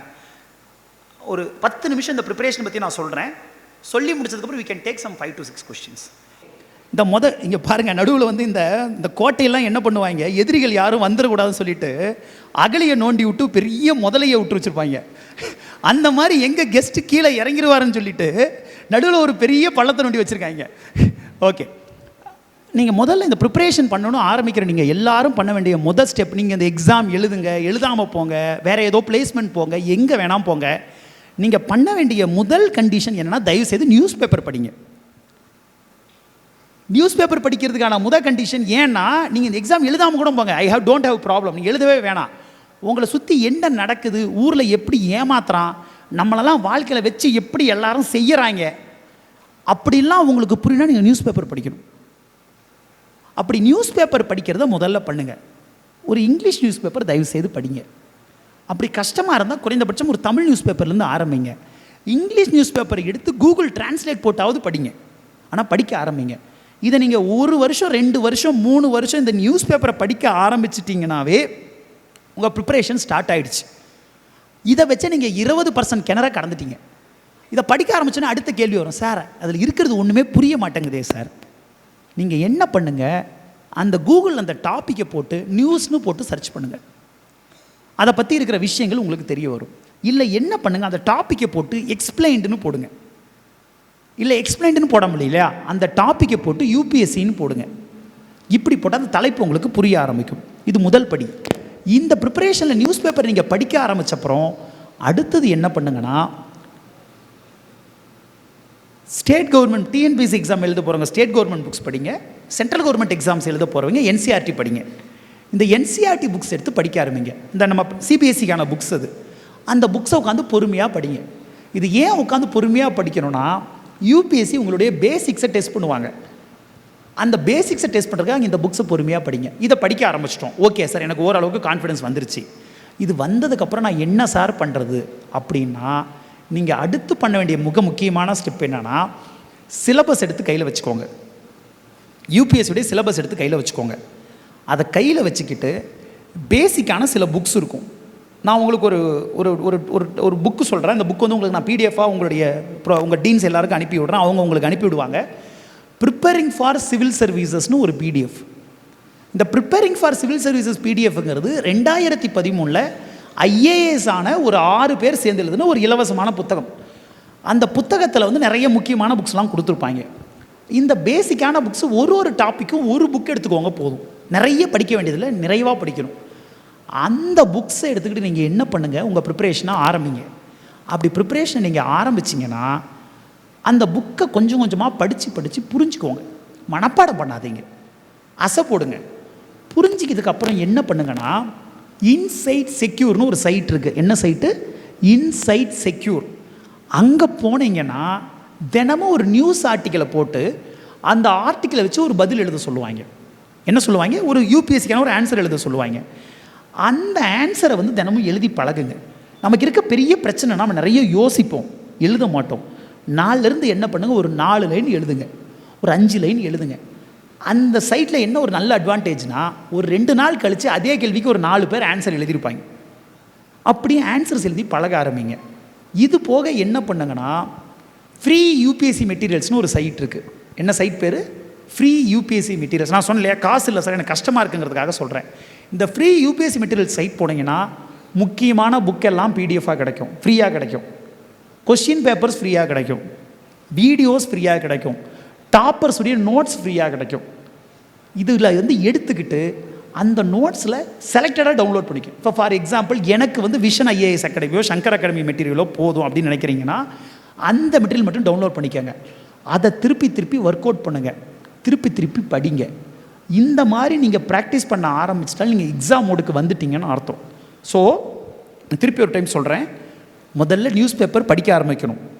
ஒரு வருஷம் மினிமம் நியூஸ் பேப்பர் மட்டும் படிங்க. முதல்ல அந்த மோடுக்கு வாங்க. 2வது வருஷத்துலேருந்து என்சிஆர்டி படிக்க ஆரம்பிங்க. கூட வந்து பேசிக்கான புக்ஸை படிக்க ஆரம்பிங்க. அப்புறம் சிலபஸை பாருங்கள், கொஸ்டின் பேப்பரை பாருங்கள், எழுதி பார்க்க ஆரம்பிங்க. இதை நான் சொல்லிட்டேன். இப்போ இந்த 3 ரவுண்ட் இருக்கு இல்லையா, ப்ரிலிம்ஸ், மெயின்ஸ், இன்டர்வியூ, இந்த 3 ரவுண்ட் இருக்குது. இந்த ப்ரிலிம்ஸில் இருக்க ஃபண்டமெண்டலான ரூல் என்னன்னா, அது இங்கி பிங்கி பாங்கி. ஒரு 100 கொஸ்டின் ஃபஸ்ட் பேப்பரில் இருக்கும், 80 கொஸ்டின் செகண்ட் பேப்பரில் இருக்கும். இந்த 100 கொஸ்டினில் யார் வந்து அந்த கட் ஆஃபை தாண்டுறீங்களோ நீங்கள் அடுத்த ரவுண்டு போகலாம். ஆனால் இந்த மார்க்கை சேர்த்துக்க மாட்டாங்க. It's a qualifying round. அப்போ இந்த ரவுண்டில் முக்கியமான விஷயம் என்னென்னா, யார் அதிகமாக தப்பு பண்ணுறாங்கங்கிறது தான் ரூல். உங்களுக்கு புரியுது இல்லைங்களா? நெகட்டிவ் மார்க்கிங் இருக்குது, 1/3 நெகட்டிவ் மார்க்கிங். அப்போ யார் அதிகமாக தப்பு பண்ணுறீங்கிறது தான் முக்கியம். அப்போ நீங்கள் என்ன பண்ணணும்னா, ஸ்மார்ட்டாக ஆன்சர் பண்ண கற்றுக்கணும். ஒரு 100 கொஸ்டின் இருக்குதுன்னா ஒரு 80 தான் அட்டன் பண்ணணும். அந்த 80லேயும் தப்பான கேள்வியை கம்மியாக சூஸ் பண்ணணும். உங்களுக்கு தெரிஞ்ச கேள்வியை மட்டும் கரெக்டாக சூஸ் பண்ணிட்டு தெரியாத கேள்வியை இங்கி பிங்கி பாங்கி போடுறத கம்மியாக வச்சுக்கணும். அப்படி பண்ணணும். இன்னொன்று வந்து பார்த்திங்கன்னா, எலிமினேஷன் தெரியணும். 4 சாய்ஸ் இருக்கும், அதில் 2 தப்புன்னு தெரியும், சரிங்களா? மிச்சம் 2ல் எதன்னு சூஸ் பண்ணணும். இதுக்கு ஒரு சிம்பிளான ட்ரிக் சொல்லித்தரேன். ஓரளவுக்கு நல்லா படிச்சதுக்கப்புறம், நல்லா படித்து ப்ரிப்பேர் ஆகிட்டீங்க, உங்களுக்கு ஓரளவுக்கு ஐடியா வந்துருச்சு அப்படிங்கிற நிலைமையில் 2 சாய்ஸை எலிமினேட் பண்ணுற அளவுக்கு உங்களுக்கு தெரிஞ்சிருக்கு. மிச்சம் 2 சாய்ஸ் இருக்குது. இந்த 2 சாய்ஸில் எது ஆன்சர்னா, இதை நீங்கள் லைஃப் ஃபுல்லாக நான் வச்சுக்கலாம். ஆனால் படித்ததுக்கப்புறம், ப்ரிப்பேர் பண்ணதுக்கப்புறம் சும்மா கிடையாது. இந்த 2 சாய்ஸில் இதுவா அதுவான்னு மைண்டில் ஒன்று ஓடும். அப்போ எதில் மைண்டில் ஓடுதோ அதுதான் கரெக்ட் ஆன்சராக இருக்கும். இதை வந்து லாஜிக்லாம் கேட்காதீங்க, இது வந்து பிரெயின் வச்சு புரிஞ்சிக்கிற விஷயம் இல்லை, இது ஒரு கட் ஃபீலிங். இது 90% டைம் இந்த ஆன்சர் கரெக்டாக இருக்கும். அப்புறம் இன்னொன்று வந்து பார்த்தீங்கன்னா, உங்கள் ப்ரிலிம்ஸ் ப்ரிப்பரேஷனில் நீங்கள் முக்கியமாக நான் வச்சுக்க வேண்டிய விஷயம் என்னென்னா, இது எனி எக்ஸாம், நீங்கள் நீட்டாக இருக்கலாம், இல்லை வாட் எவர் ஹையர் ஸ்டடீஸ், நீங்கள் எது போகிறதாலும் இந்த ரூல் நீங்கள் அப்ளை பண்ணலாம். ஒரு கொஸ்டின் பேப்பர் உங்கள் கையில் கொடுத்துட்டாங்க, ஃபஸ்ட் ரவுண்ட் ப்ரிலிம்ஸ் கொடுத்துட்டாங்க. நீட்லாம் வெறும் சூஸ் த பெஸ்ட் ஆன்சர் தான் கொடுக்குறாங்க. நீங்கள் எழுதுறீங்க, எழுதும்போது ப்ராக்டிஸ் எக்ஸாம் ஒன்று எழுதுறீங்க. ஒரு 150 கேள்வி இருக்குன்னு வச்சுப்போம், இல்லை இன்னும் கூட ஒரு 600 கேள்வி இருக்குன்னு வச்சுப்போம். இந்த கேள்வி இருக்குது. இந்த 600 கேள்வியில் லெட்ஸே நீங்கள் ஒரு 100 கேள்வி கரெக்டாக ஆன்சர் பண்ணிட்டீங்க. நெகட்டிவ் மார்க்கிங்லாம் கழித்து முன்ன பின்ன கழித்து ஒரு 30 மார்க் வாங்கியிருக்கீங்கன்னு வச்சுப்போம். நீங்கள் எப்படி உங்களை அசஸ் பண்ணிப்பீங்க? நான் 30 மார்க் வாங்கிட்டேன்னு அசஸ் பண்ணிப்பீங்க. நான் சொல்லுவேன், அப்படி அசஸ் பண்ணாதீங்க. நீங்கள் எப்படி அசஸ் பண்ணணும்னா, அந்த கொஷின் பேப்பரில் 600 கேள்வி இருக்கு இல்லையா, அந்த 600 கேள்வியில் இருக்க ஒவ்வொரு சாய்ஸை பற்றியும் தெரிஞ்சுக்கோங்க. அந்த தெரியாத 500 கேள்வியை உட்காந்து ஒர்க் அவுட் பண்ணுங்கள். அது சம்மந்தப்பட்ட டாப்பிக்கை புக்கிலேருந்து எடுத்து படிங்க. அது சம்மந்தப்பட்ட டாபிக் பற்றி கூகுள் பண்ணி படிங்க. ஏன்னா உங்களுக்கு இங்கே ப்ராக்டிஸில் கொடுக்குற கொஷின்ஸ் அங்கே யூபிஎஸ்சியில் வரப்போகிறது கிடையாது. ஆனால் இந்த ப்ராக்டிஸில் கொடுக்கப்பட்ட டாபிக் சம்மந்தப்பட்ட ஒரு கேள்வி வரும். அப்போ உங்களுடைய வெற்றியிலிருந்து நீங்கள் கற்றுக்கொள்வதை விட நீங்கள் தவற விட்டதிலிருந்தும் நீங்கள் தோல்வி அடைந்ததும் கற்றுக்கொள்ளுங்கள். அதை நீங்கள் பண்ணினீங்கன்னா உங்களுடைய exam preparation be better. Second round mains 9 தாள் இருக்குது. இந்த 9 தாளை வந்து 3ஆக பிரிச்சுக்கலாம். 2 paper language paper, English Tamil, இது ஒரு 2 பேப்பர். இந்த இது உங்களுடைய மதர் டங் என்னவோ, தெலுங்காக இருக்கலாம், மலையாளமாக இருக்கலாம், கன்னடமாக இருக்கலாம், அந்த மொழியில் எழுதலாம். இந்த 2 பேப்பர் குவாலிஃபையிங் பேப்பர். இந்த பேப்பரை ஸ்கோரில் கூட்ட மாட்டாங்க. ஆனால் இந்த 2 பேப்பரை பாஸ் பண்ணால் தான் உங்கள் 7 பேப்பரை கரெக்ஷன் பண்ணுவாங்க. ஆனால் உங்களுடைய 10th ஸ்டாண்டர்ட் லெவலில் தான் இந்த இங்கிலீஷ் இருக்கும், தமிழ் இருக்கும். அதை நீங்கள் கிளியர் பண்ணி முடிச்சிங்கன்னா, இப்போ நான் ஒரு செட்டு சொல்லிட்டேன், இந்த ஒரு செட்டு முடிஞ்சு போச்சு. அடுத்து எஸ்ஏன்னு ஒன்று இருக்கும், கதை எழுதுறதுன்னு சொல்லுவாங்க இல்லையா. 2 கொஸ்டினுக்கு கதை எழுதணும். இந்த பக்கம் 3, அந்த பக்கம் 3, இதிலிருந்து 1, அதிலிருந்து 1. அதாவது 6 கேள்விங்க, ஒரு 3 தனி, ஒரு 3 தனி, இதிலிருந்து 1, அதிலிருந்து 1 சூஸ் பண்ணோம். இந்த கேள்விக்கு நீங்கள் 3 மணி நேரம் கதை எழுதணும். இது என்ன பண்ணுங்கன்னா, இந்த எஸ்ஏவுக்கு வந்து நீங்கள் என்ன பண்ண, ஒரு சிம்பிளான ரூல் சொல்லித்தரேன். பெஸ்டல் அப்படின்னு ஒரு ரூல். என்ன ரூல்? பெஸ்டல். பெஸ்டல்னால் என்னென்னா, political, economical, social, technological, legal, ethical or environmental. Political, economical, social, technological, legal, ethical or environmental. இந்த ஆங்கிளில் ஒரு ஆன்சருக்கு நீங்கள் நியூஸ் பேப்பர் படிச்சிருக்கீங்க, உங்களுக்கு ஆல்ரெடி ஒரு கண்டென்ட் இருக்குது. இதை வச்சுக்கிட்டு நீங்கள் படிக்க ஆரம்பித்து அந்த ஆன்சருக்கு பாயிண்ட்ஸ் ரெடி பண்ணுங்கள். கதை சொல்லுங்கள், ஒரு கோட் கொடுங்க, என்ன வேணால் பண்ணுங்கள். ஒரு 10 பக்கம் கதை எழுதுகிற மாதிரி ஒரு உங்களுக்கு நான் சொன்னேன் 3 மணி நேரம் இருக்குது. அரை மணி நேரம் முதல் கேள்விக்கு நோட்ஸ் பின்னாடி எழுதுங்க. ரஃப் பேப்பர் கொடுத்துருப்பாங்க, அதில் எழுதி ஒரு பேட்டர்னை ரெடி பண்ணிவிட்டு அதுக்கப்புறம் ஒரு எஸ்ஸை எழுதி பாருங்கள். முடிஞ்சுது. 1 hour அந்த எஸ்ஸை எழுதுங்க. அடுத்த 1/2 hour அடுத்த எஸ்ஏவுக்கான நோட்ஸ் எடுங்க. இதை எழுத போகிறோம், ஒரு டிராஃப்டை ரெடி பண்ணிக்கோங்க. அப்புறம் ஆன்சர் எழுதுங்க, அண்டர்லைன் பண்ணுங்கள், டைட்டில் கொடுங்க, நீட்டாக முடிங்க. இப்படி ஒரு எஸ்ஏ எழுதி தான் நிறைய பேர் வந்து நல்ல மார்க் வாங்குறது நடக்கும். இந்த ஒரு பேப்பர் முடிஞ்சுது. இந்த பேப்பரை 2 பேர் கரெக்ஷன் பண்ணுவாங்க. நான் வச்சுக்கோங்க, உங்கள் எஸ்ஏ பேப்பரை ஒரு ஆள் கரெக்ஷன் பண்ண மாட்டாங்க, 2 பேரும் கரெக்ட் பண்ணி 10% வரைக்கும் டிஃப்ரென்ஸ் இருந்துச்சுன்னா எது அதிகமாக இருக்கோ அந்த மார்க் எடுத்துப்பாங்க. 10%க்கு மேலே போனால் 3rd person கிட்ட கரெக்ஷனுக்கு போகும். ஆச்சுங்களா? இது ஒரு பேப்பர். அடுத்தது 4 பேப்பர் இருக்குது. GS 1, 2, 3, அப்புறம் ethics, integrity, aptitude. History, economy, polity, social science, culture, science and technology, நிறைய டாபிக். நான் ரொம்பலாம் டைம் கிடையாது. இந்த நான் சொன்னேன் இல்லையா உங்களுக்கு நியூஸ் பேப்பர் படிக்கிறீங்கன்னு, அதுவும் சில பேசிக்கான புக்ஸையும் படிச்சுட்டு நீங்கள் எக்ஸாம் எழுதிடலாம். ஆனால் ஒரு விஷயத்தை நீங்கள் நல்லா நான் வச்சுக்கணும். உங்களுக்கு ஒரு பெரிய ட்ரிக் இருக்குது. நாங்களாம் இன்ஜினியரிங் பசங்க நிறைய கதை எழுதுவோம், கண்ணா பின்னான்னு கதை எழுதுவோம். கொடுக்குற பேப்பரை ஃபுல்லாக ஃபில் பண்ணி பாஸ் பண்ணுவோம். நாங்கள் எத்தனை பக்கம் அதிகமாக எழுதுமோ அந்த அளவுக்கு நாங்கள் பாஸ் ஆகிற சான்ஸ் அதிகம். ஆனால் யூபிஎஸ்சியில் அப்படி பண்ண முடியாது. என்ன ட்ரிக்குன்னா, 20 கேள்வி உங்கள் ஜிஎஸ்ல இருக்குன்னா அந்த 20 கேள்விக்கு உங்களுக்கு ஒரு பேப்பர் கொடுத்துருவாங்க, ஒரு 50 பக்கம் கொடுத்துருவாங்க. இந்த 50 பக்கத்தில் கொஸ்டினை போட்டுட்டு 1.5 பக்கம் ஒரு ஆன்சருக்கு இடம் விட்டுருவாங்க. அடுத்த கொஸ்டின் அடுத்து இருக்கும். நீங்கள் தப்பாக எழுதிட்டீங்கன்னா திருப்பி கரெக்ட் பண்ண முடியாது. இன்னொரு ட்ரிக்கும் இருக்குது. ஒரு கொஸ்டினுக்கு ஒரு பக்கம் தான் ஆன்சர் இருக்கும், உங்களுக்கு 1.25 பக்கம் கொடுத்து வச்சுருப்பான். ஏன்னா நிறைய இடம் தான் நிறைய எழுதணும்னு தோணும். அந்த டெம்டேஷனை கண்ட்ரோல் பண்ணிக்கிறதுக்கு ஒரு ப்ராக்டிஸ் வேணும். அதனால தான் சொன்னேன், முன்னாடி இருந்தே எழுதி பார்க்க ஆரம்பிங்க. இப்படி எழுதி பார்க்க ஆரம்பித்தா ஒரு 3 பேப்பரை மேனேஜ் பண்ணிடலாம். 4வது பேப்பர் இந்த எத்திக்ஸ், இன்டெகிரிட்டி, ஆப்டிடியூடுங்கிறது உங்களுடைய அறம் எப்படி இருக்கிறது, உங்களுடைய ஒழுக்கம் எப்படி இருக்கிறது, உங்களுக்கு சமூகத்தை பற்றிய பார்வை எப்படி இருக்குன்னு எழுதணும். இது எஸ்ஏவாக எழுதணும். இது ஒரு பேப்பர். இப்போ ஃபார் எக்ஸாம்பிள் ரீசெண்டாக ஒரு கொஸ்டின் கேட்டிருந்தாங்க, ஒரு பெரிய மலைச்சரிவு ஏற்படுகிறது, ஒரு இந்த மலையில் இந்த ஸ்லைடு லேண்ட்ஸ்லைடு வரும் இல்லையா, நிலச்சரிவு, அது ஏற்பட்டுருச்சு. நீங்கள் ஒரு IAS ஆஃபீஸர், நீங்கள் ஒரு ப்ரெக்னென்ட் லேடியை ஃபஸ்ட்டு காப்பாற்றுவீங்களா, ஒரு போலீஸ்மேனை காப்பாற்றுவீங்களா, ஒரு நோயாளியை காப்பாற்றுவீங்களா, ஒரு குழந்தையை காப்பாற்றுவீங்களா, ஒரு டாக்டரை காப்பாற்றுவீங்களா, யாரை காப்பாற்றுவீங்க, எந்த ஆர்டரில் காப்பாற்றுவீங்க, ஏன் அப்படின்னு ஒரு கேள்வி. இந்த மாதிரி கொஸ்டின்ஸ் இருக்கும், இன்ட்ரெஸ்டிங்காக இருக்கும். இந்த பேப்பரை படித்து பாருங்கள். இந்த மாதிரி ஒரு 4 பேப்பர், இது எல்லாத்துக்கும் எழுதி ப்ராக்டிஸ் பண்ணிட்டு போகணும். நீங்கள் அங்கே போய் சடனாக ஆன்சர் பண்ண முடியாது, முன்னாடிலேருந்து ப்ராக்டிஸ் பண்ணி தான் நல்லா பண்ண முடியும். அடுத்த 2 பேப்பர் தான் ட்ரிக்கான பேப்பர். இப்போ நான் சொன்னேன் இல்லையா, இந்த நர்சிங் படித்தாங்க, ஃபார்மகாலஜி படித்தாங்க, இந்த சப்ஜெக்ட் படித்தாங்க, அந்த சப்ஜெக்ட் படித்தாங்கன்னு. இவங்க எல்லாருக்கும் காமனாக நீங்கள் ஒரு ஆப்ஷனல் எழுதணும். என்ன பண்ணணும்? ஒரு ஆப்ஷனல் எழுதணும். விருப்ப பாடம்னு சொல்லுவாங்க. இந்த விருப்ப பாடம் நீங்கள் கல்லூரியில் படித்த பாடமாக இருக்க வேண்டியது இல்லை. இப்போ ஃபார் எக்ஸாம்பிள் நான் இன்ஜினியரிங் படித்தேன், 4 அறிவு வச்சு கிளியர் பண்ணேன், அது அரேஞ்ச் மேரேஜ். இப்போ எனக்கு லவ் மேரேஜ் பண்ணுற ஒரு சாய்ஸ் இருக்குது. அந்த லவ் மேரேஜ் தமிழ் லிட்ரேச்சர். அப்படி எனக்கு தமிழ் இலக்கியம் விருப்ப பாடமாக படித்ததுனால தான் நான் ஐஏஎஸ் எக்ஸாம் கிளியர் பண்ணேன். அந்த மாதிரி உங்களுக்கு எந்த பாடம் பிடிச்சிருக்குதோ, எந்த பாடம் நல்லா இருக்குன்னு தோணுதோ அந்த பாடத்தை எடுத்து எக்ஸாம் எழுதலாம். இப்போ சில பேர் இங்கே நர்சிங் ஃபார்மகாலஜி இருக்கவங்களாம் யோசிப்பீங்க, இந்த டாக்டர்ஸ் நிறைய மெடிசன் பற்றி படிக்கிறாங்க சார், மெடிக்கல் சயின்ஸ் ஆப்ஷனலாக இருக்குது, ஆனால் எங்களால் அதை எழுத முடியுமா? நீங்களும் எழுதலாம். எனக்கு இருந்த என் பேட்ச்மேட் தருள் பவசர்னு ஒரு மேடம், அவங்க ஒரு ஹோமியோபதி டாக்டர். நீங்கள் ஹோமியோபதிலாம் டாக்டர் ஒத்துப்பீங்களான்னு எனக்கு தெரியாது, பட் அவங்க ஹோமியோபதி டாக்டர். அவங்க படித்து முடிச்சுட்டு மெடிக்கல் சயின்ஸ் ஆப்ஷனலாக எடுத்து ஒரு டாப் மார்க் வாங்கி என் கூட இப்போ ஐஆர்எஸ் இருக்காங்க. இது எதுக்காக சொல்கிறேன்னா, அந்த எக்ஸாமை நீங்கள் எழுதி கிளியர் பண்ண தயாராகிறது தான் கொஷினே தவிர நீங்கள் டாக்டராக இருக்கணும்னு அவசியம் கிடையாது. உங்களுக்கு இந்த மெடிக்கல் சயின்ஸ் ஸ்டூடெண்ட் இருக்கிறதுனால சொல்கிறேன், முடிஞ்சால் உங்கள் சப்ஜெக்டே ஆப்ஷனலாக எடுங்க. நான் மேடத்துக்கிட்ட சொல்லிக்கிட்டு இருந்தேன், மெடிக்கல் சயின்ஸ் தான் யூபிஎஸ்சி ரிசல்ட்ஸ்லேயே maximum conversion as a optional. மற்ற ஆப்ஷனல்லாம் 60 பேர் எழுதுனா ஒருத்தர் 2 பேர் கிளியர் பண்ணுவாங்க, இல்லை 5 பேர் மேக்ஸிமம் கிளியர் பண்ணுவாங்க. பர்சன்டேஜ் வந்து 5 to 7% மேக்ஸிமம் இருக்கும். உங்கள் சப்ஜெக்ட் மட்டும்தான், மெடிக்கல் சயின்ஸ் மட்டும்தான் 10 பேர் எழுதுனா ஒருத்தர் வந்து கிளியர் பண்ணுறாரு, which is highest for any optional. அதனால் ட்ரை பண்ணுங்கள். மற்றவங்க இப்போ இந்த ஆப்ஷனல் எடுக்கிறதுக்கு 3 கண்டிஷன் நான் வச்சுக்கோங்க. மொதல் கண்டிஷன், உங்கள் ஆப்ஷனலு உங்களுக்கு பிடிச்ச ஆப்ஷனலா, உங்களுக்கு மனசுக்கு உகந்த ஆப்ஷனலா அப்படிங்கிறது மொதல் கண்டிஷன். 2வது கண்டிஷன், உங்கள் ஆப்ஷனில் நடத்த ஆள் இருக்காங்களா. மெடிக்கல் சயின்ஸுக்கு ஆள் தேவை கிடையாது, நீங்களே படிச்சிடலாம்.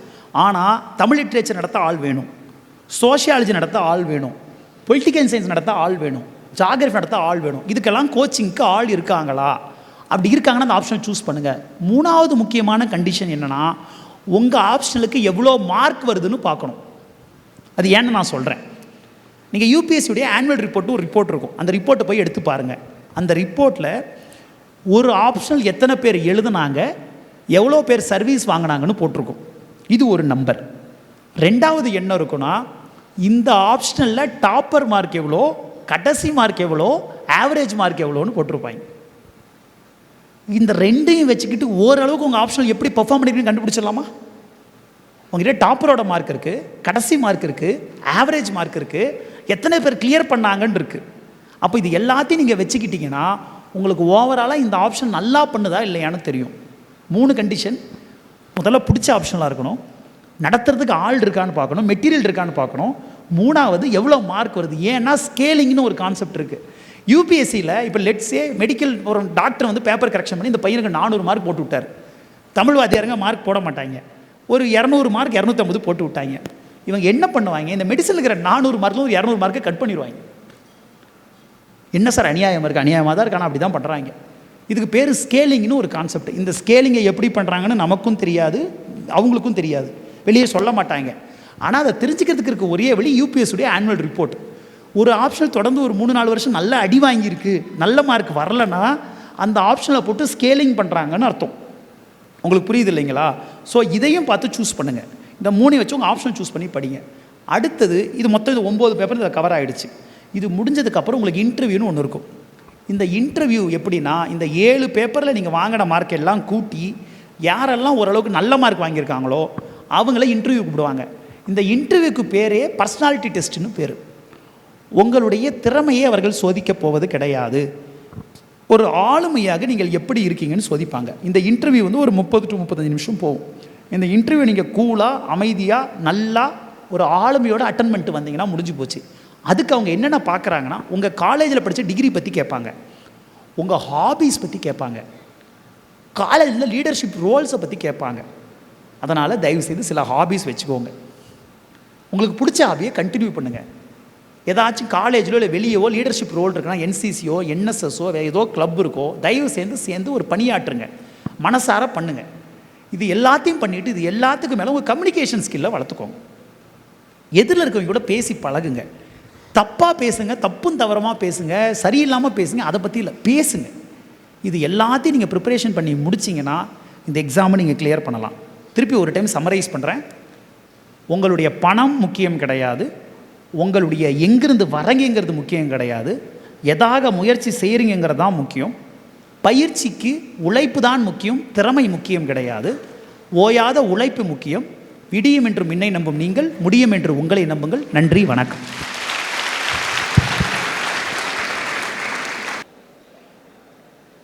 வணக்கம் சார். வணக்கம் சார், சிவில் எக்ஸாம் எழுதுறதுக்கான ரூல்ஸ் இருக்குல்ல சார்? ரூல்ஸா மேடம்? உங்களுக்கு இருக்க ரூல்ஸ் என்னன்னா மேடம், உங்களுக்கு 21 வயசு கம்ப்ளீட் ஆகிரும். இல்லை சார், அந்த ரூல்ஸை சேஞ்ச் பண்ணணும்னா நான் என்ன ஆகணும்? எந்த ரூல்ஸை சேஞ்ச் பண்ணணும்னா? இப்போ எக்ஸாம் எழுதுறதுக்கு அட்டெம்ப்ட்ஸ்லாம் இருக்குல்ல சார், யாரெல்லாம் எத்தனை டைம் அட்டெண்ட் பண்ணலாம் அப்படின்ற அந்த ரூல்ஸை சேஞ்ச் பண்ணணும்னா நான் என்ன ஆகணும்? அதுக்கு அரசியல்வாதி ஆகணும். Thank you sir. இல்லை, இதுதான் உண்மையான பதில். உண்மையான அதிகாரம் மக்களிடம் இருக்கிறது. நாம் மக்கள் சேவகர்கள். போய் பேசக்கூடாது இல்லையா? நீங்கள் ஐஏஎஸ் ஆஃபீஸர்கிட்ட ரூல்ஸை மாற்றிடலான்னு சொன்னால் அது கம்பி கட்டுற கதை, உண்மை கிடையாது. Okay, next. Good afternoon madam, சொல்லுங்கள். What are the steps you have taken to crack UPSC, sir? மொதல் விஷயம் என்னென்னா பார்த்தீங்கன்னா, நீ உட்காந்துக்கோங்க மேடம். அப்போ நான் அந்த செகண்ட் இயர் அந்த ப்ரிலிம்ஸ் எழுதும்போது என்னாச்சுன்னா, what it I realise is that அந்த ப்ரிலிம்ஸ் பேப்பரில் பார்த்தீங்கன்னா நிறைய நிறைய கொஷின் பேப்பர்ஸ் ஒர்க் அவுட் பண்ண வேண்டியது, நிறைய நியூஸ் பேப்பர் படிக்க வேண்டியது, நிறைய டெஸ்ட் திருப்பி எழுதி ப்ராக்டிஸ் பண்ணிட்டு போனேன். அந்த வருஷம் நான் ப்ரிலிம்ஸில் 200க்கு 143 ஸ்கோர் பண்ணேன். நார்மலாக ஆவரேஜ் மார்க் 100 to 102 தான் வரும். ஆனால் என் உடம்பை சரியாக பார்த்துக்கல. நான் ஒரு வெஜிடேரியனாக இருந்தேன். அதனால் மெகலோபிளாஸ்டிக் அனிமியா என் ஹியூமோக்ளோபின் 4.9 போய் நான் மெயின்ஸுக்கு படிக்கவே முடியல. ஹாஸ்பிட்டலில் 25 நாள் இருந்துட்டு ஜஸ்ட்டு எக்ஸாமுக்கு ஒரு 1 வீக் முன்னாடி இருக்கும்போது வெளியே வந்து எழுதுனேன். அதனால் ரைட்டிங் ப்ராக்டிஸ் இல்லாமல் போயிடுச்சு. ஆனால் ரைட்டிங் ப்ராக்டிஸ் இல்லாமல் போனாலும் எனக்கு சில ஏரியா ஸ்ட்ரென்த்தும் தெரியும். எனக்கு எஸ்ஏ ஸ்ட்ராங்கான ஏரியா. ஹிஸ்ட்ரியில் நான் அடித்து கிளப்புவேன். அந்த 2 பேப்பரை நல்லா பண்ணணும் டார்கெட் பண்ணிக்கிட்டேன். மற்ற பேப்பரை ஆவரேஜாக பண்ணணும் டார்கெட் பண்ணிக்கிட்டேன். எக்ஸாமுக்கு 2.5 மாதம் எதுவுமே எழுதி பார்க்காம ஜஸ்ட்டு எழுந்து போய் எக்ஸாம் எழுதினேன். அப்படி எழுதி ஏதோ ஓரளவுக்கு மார்க் வாங்கி மெயின்ஸ் பாஸ் பண்ணிட்டேன். இன்டர்வியூக்கு சீரியஸாக ப்ரிப்பேர் பண்ணலை.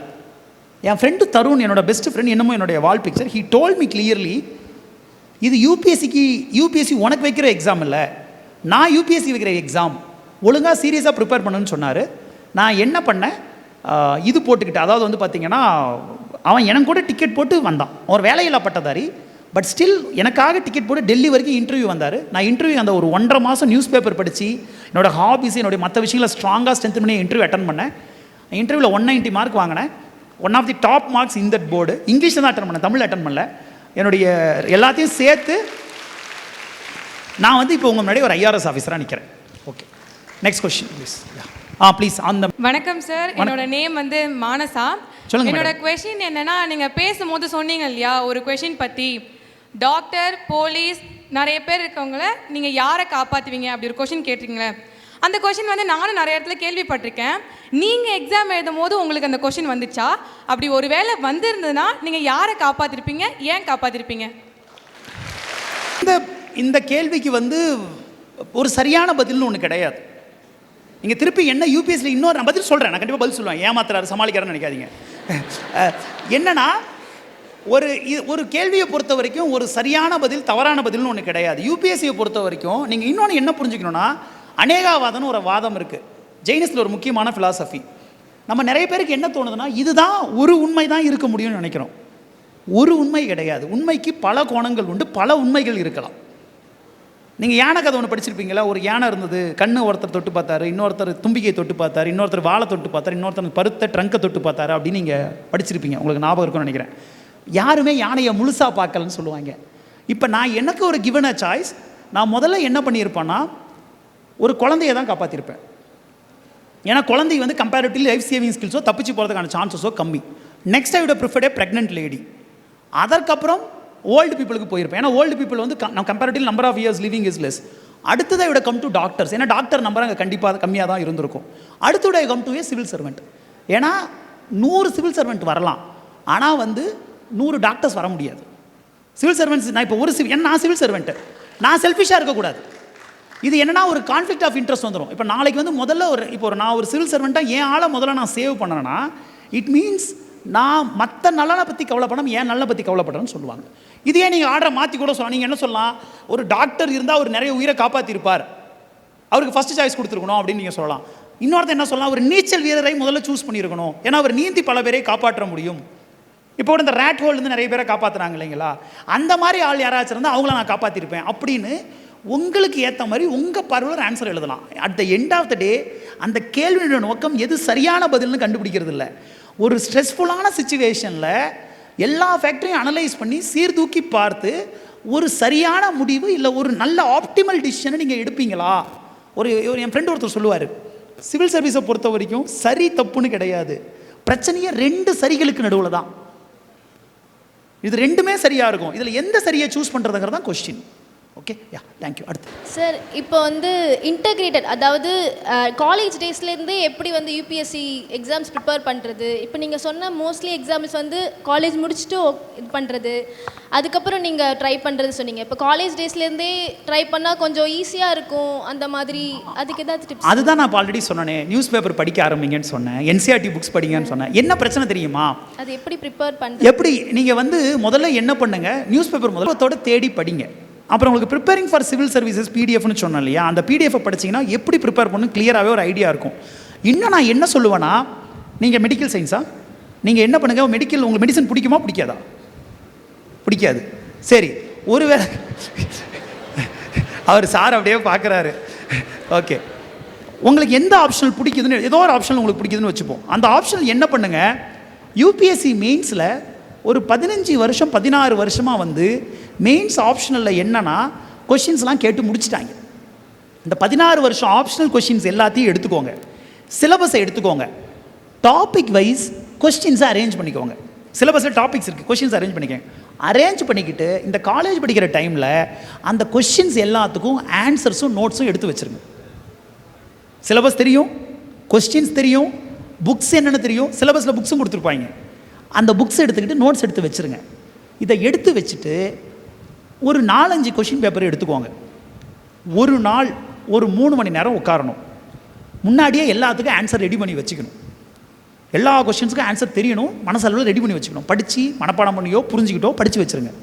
படித்து வச்சுட்டு 3 ஹவர்ஸ் உட்காந்து டெஸ்ட் எழுதணும். ஆனால் நீங்கள் டெஸ்ட்டு 3 ஹவர்ஸ் எழுதக்கூடாது, 2.5 ஹவர்ஸ் தான் எழுதணும். இந்த 2.5 ஹவர்ஸில் நீங்கள் எழுதி பாருங்கள், நீங்கள் படித்ததும் மண்டையில் ப்ரிப்பேர் பண்ணதும் அங்கே வந்திருக்கிறதுக்கு எவ்வளோ கேப் இருக்குதுன்னு பாருங்கள். அந்த கேப்பை பிரிட்ஜ் பண்ணுங்கள். இந்த மாதிரி நீங்கள் ஆப்ஷனில் கவர் பண்ணிட முடியும். இது ஒன்று.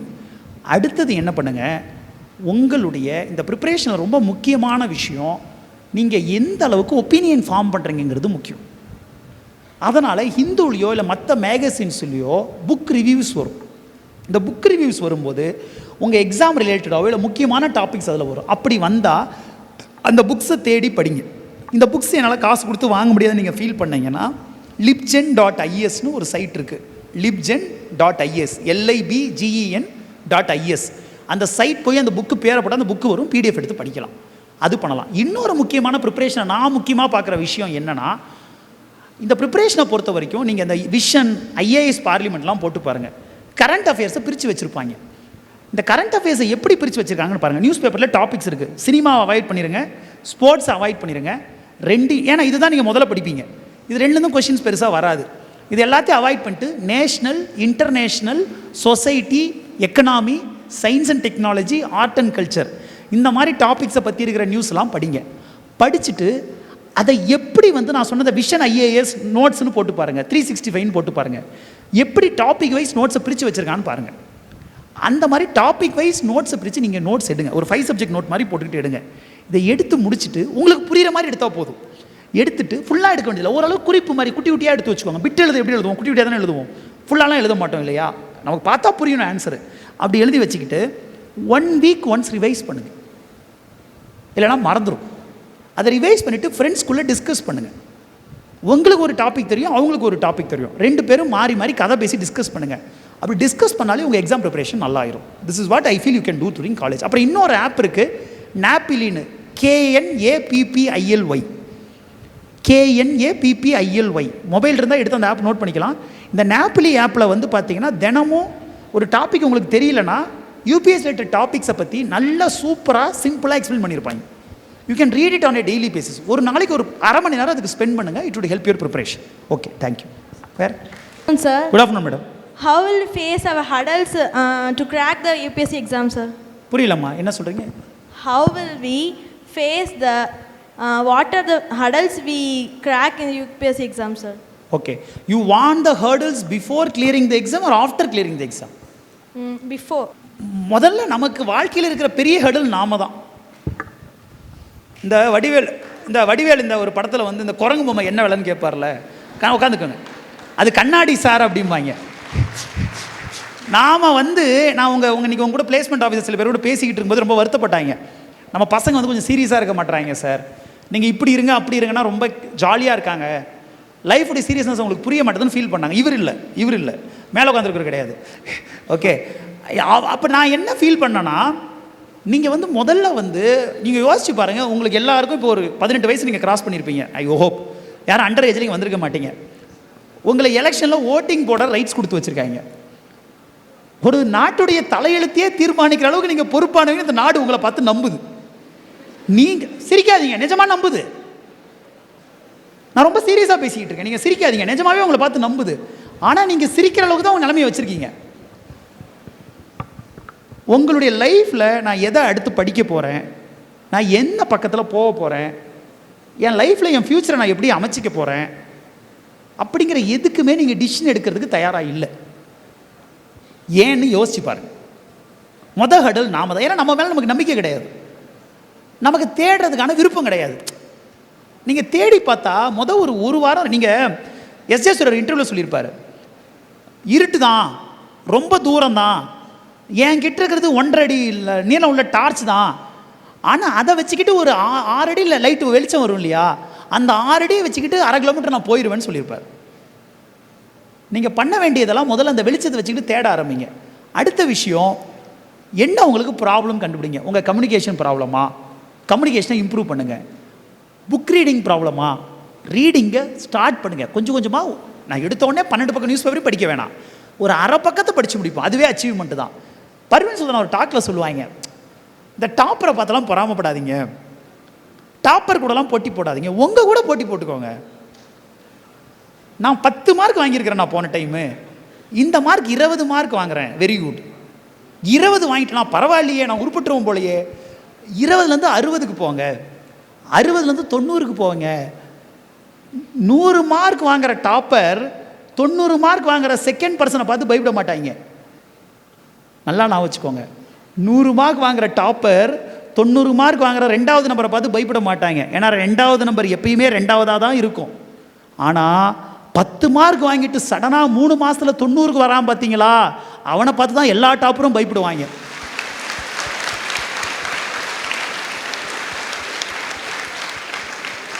நான் இன்னும் பெருமையோட சொல்லுவேங்க, என் கிளாஸில் 35 பேர் நான் சொன்னேன் இல்லையா சார், 23 + இந்த 12, இந்த வீணா போனவங்களை முக்கியமானவங்க 2 பேரை சொன்னேன். ஒருத்தன் ரங்கராஜ், இன்னொருத்தன் நான். கவர்மெண்ட் செக்டாரில் நம்பர் 1 எங்கள் டிபார்ட்மெண்ட்டில் இருக்கிறவன் நான், ப்ரைவேட் செக்டரில் நம்பர் 1 இருக்கவன் ரங்கராஜ்.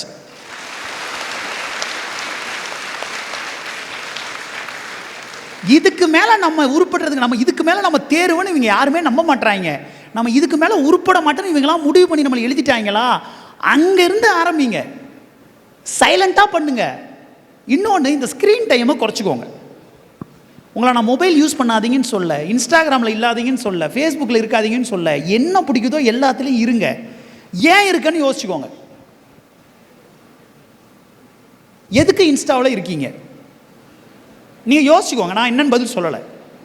ஃபேஸ்புக்கில் ஏன் இருக்குன்னு யோசிச்சுக்கோங்க, ட்விட்டரில் ஏன் இருக்குன்னு யோசிச்சுக்கோங்க. இது எல்லாம் நம்ம வாழ்க்கைக்கு ஏதாச்சும் பயன்பட போகுதான்னு யோசிங்க. என்டர்டெயின்மெண்ட்டாக தாராளமாக என்டர்டெயின்மெண்ட் வச்சுக்கோங்க. என்டர்டெயின்மெண்ட் எவ்வளோ நேரம் என்டர்டெயின்மெண்ட்டில் இருக்கிறது? ஒரு நாளைக்கு நீங்கள் இன்ஸ்டாகிராம் யூஸ் பண்ண டைமையும், ஃபேஸ்புக் யூஸ் பண்ணுற டைமையும், டெலிகிராம் யூஸ் பண்ணுற டைமையும், வாட்ஸ்அப் யூஸ் பண்ணுற டைமையும் எடுத்து போட்டு பாருங்கள். உங்கள் ஃப்ரீ டைமில் அதுவே 70% சாப்பிட்டுக்கிட்டு இருக்கும். இதுக்கு என்ன காரணம்னா இன்ஸ்டாகிராம் ஃபேஸ்புக் மேலே பிரச்சனை இல்லை, உங்ககிட்ட பிரச்சனை இருக்குது. நீங்கள் கண்டினியூஸாக அதை யூஸ் பண்ணுறீங்க. அதுக்கு பதிலாக ஒரு 2 hours இல்லை 1.5 hour விட்டு விட்டு யூஸ் பண்ணாமல் தொடர்ச்சியாக யூஸ் பண்ணுங்கள். அப்படி ஸ்க்ரீன் டைமை குறைச்சிட்டு புக் டைமை இன்க்ரீஸ் பண்ணுங்கள், ரீடிங் டைமை இம்ப்ரூவ் பண்ணுங்கள், யூடியூப்பில் மீனிங்ஃபுல்லான வீடியோஸ் கேளுங்க, கான்செப்சுவல் தெரிஞ்சுக்கோங்க, your journey would be better. That's what I feel. Okay, thank you. Sir, இப்போ நாங்கள் எம்பிபிஎஸ் படிச்சுட்ருக்கோம். டாக்டர் ஆகிட்டு சிவில் சர்வீஸ் எழுதி ஒரு போஸ்டிங் கிடச்சி போனால் நாங்கள் அங்கே போய் டாக்டராக ப்ராக்டிஸ் பண்ண முடியுமா? அதுக்கு முடியாது, வாய்ப்பில்லை ராஜா, பண்ண முடியாது. அப்படி பண்ண முடியாது. ஏன்னா சிவில் சர்வீஸ் வந்துட்டிங்கன்னா நீங்கள் எதுவும் ப்ரோபோனோ பேசிஸில் சில பேருக்கு சும்மா ஹெல்ப் பண்ணலாம், சடனாக ஹெல்ப் பண்ணலாம், சும்மா ஒரு லைட்டாக பார்க்கலாம், 2 பேர் 3 பேருக்கு பார்க்கலாம். ஆனால் உங்களுக்கு அதுக்கெல்லாம் டைம் இருக்காது, நீங்கள் கவலையப்படாதீங்க. ஆனால் சட்டப்படி பார்க்கக்கூடாது. Okay, right. Good afternoon. It's my pleasure to deliver the vote of thanks for 2 days civil service conclave.